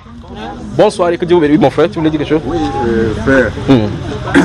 Moi, je cherche les fusils de Marie chez moi, ça fait 2 ans aujourd'hui. Tu cherches ça? Oui. Tu avais mis ça quelque part? On avait lu. Lorsqu'on avait lu, oui. On a brûlé tout ce qu'on avait. Oui. Mais Marie avait pris fuite, mais on ne sait pas là où c'est trouvé là-bas. Bon, on va à la maison maintenant. Quand tu vas rentrer à la maison aujourd'hui et tu deviens donner le temps, tu dis que Marie, quel que soit l'endroit où tu te caches ici, je te commande de te montrer au nom de Jésus. D'accord, frère? Voilà. Sa Marie a disparu. Bonne soirée. Que Dieu vous bénisse, que Dieu vous bénisse, que Dieu vous bénisse. À demain, quelle est demain? 10h toujours, 10h. Que Dieu vous bénisse, que Dieu vous bénisse, que Dieu vous bénisse. Que Dieu vous bénisse. Je vous aime. Que Dieu vous bénisse, d'accord? Que Dieu vous bénisse. Que Dieu vous bénisse.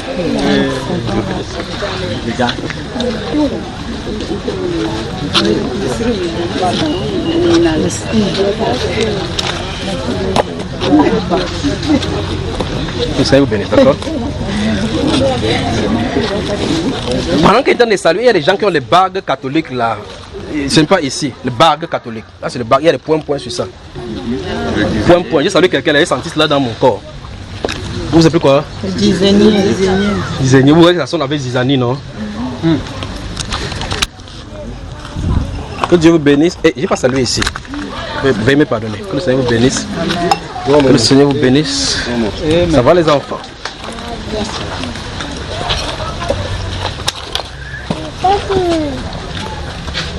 Salut-moi mon bébé, salut-moi. Salut-moi, ça va? Tu étais venu à la maison, tu me connais non? Tu étais venu à la maison avec papa non? Tu te souviens?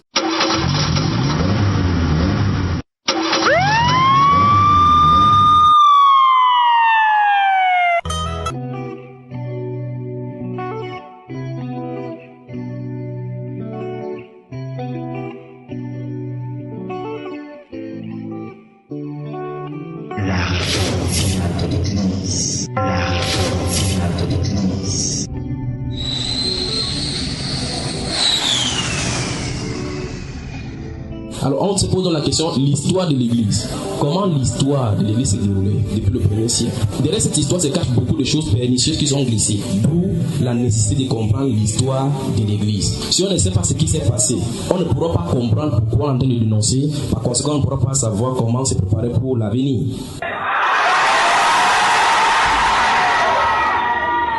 Les nouveaux Jean-Baptiste, aucun système religieux ne les a fabriqués. Dieu les a formés dans l'homme. Les nouveaux Jean-Baptiste, ils sont le produit divin de l'école du désert de la vie. Les nouveaux Jean-Baptiste, le rhéma de la parole de Dieu leur est adressé. Les nouveaux Jean-Baptiste, cette femme était en train de louer le Seigneur. Elle dit, oui, vous louez le Seigneur, mais la façon dont vous vous habillez, Dieu n'aime pas. Dieu n'aime pas. Et ces autres sœurs, ne les écoutez pas. Elles louaient seulement le Seigneur, elles louaient seulement le Seigneur. Et les deux femmes disaient, oui, vous louez le Seigneur, mais la façon dont vous vous habillez, Dieu n'aime pas. Et les autres femmes ne les écoutaient pas, elles continuaient à louer le Seigneur. Tout ce que le Créateur a mis dans l'univers est parfait et n'a pas besoin d'être modifié. Tout ce que le Créateur a mis dans l'univers n'a pas besoin d'être modifié par quiconque. Et quiconque touche à ce qui a été mis de façon parfaite par le Créateur de l'univers touche à la souveraineté. Jésus lui dit, toi, tu es docteur des hommes d'Israël, tu ne connais pas ces choses. Il a dit à Jésus, tu es un docteur venu de Dieu. Parce que la doctrine de Jésus ne venait pas d'un homme, elle venait de Dieu. Donc, la cérémonie de consécration des hommes de Dieu, des serviteurs de Dieu que vous voyez là, c'est un héritage de l'église catholique romaine. Donc, tu as quitté Babylone, tu es encore entré dans Babylone. La réforme finale de l'église, la réforme finale de l'église, la réforme finale de l'église, la réforme finale de l'église. Il transforme son ennemi en ami. Mes amis, il faudrait qu'on puisse s'engager à fond, car Jésus revient bientôt. Il viendra chercher une église sans tache ni rite. Es-tu prêt, mon ami? Es-tu prêt, mon ami? Car il viendra, il frappe à la porte de ton cœur. Si tu l'entends, ouvre la porte et il rentrera. Il va souper avec toi. Alléluia. Viens, oh Seigneur, Seigneur, viens en moi, viens en moi, viens en moi, viens en moi, Esprit, viens.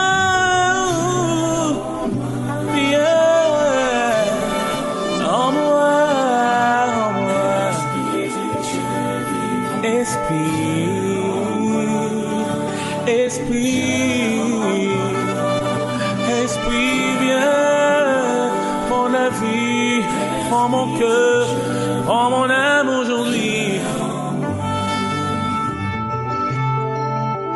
La réforme finale de l'église, la réforme finale de l'église, la réforme finale de l'église, la réforme finale de l'église.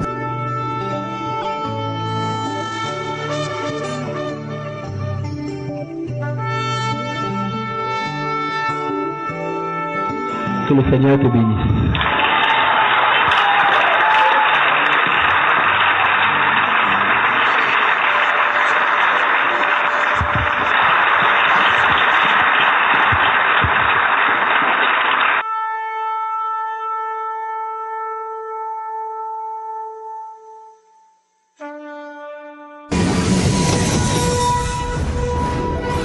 La réforme finale de l'église.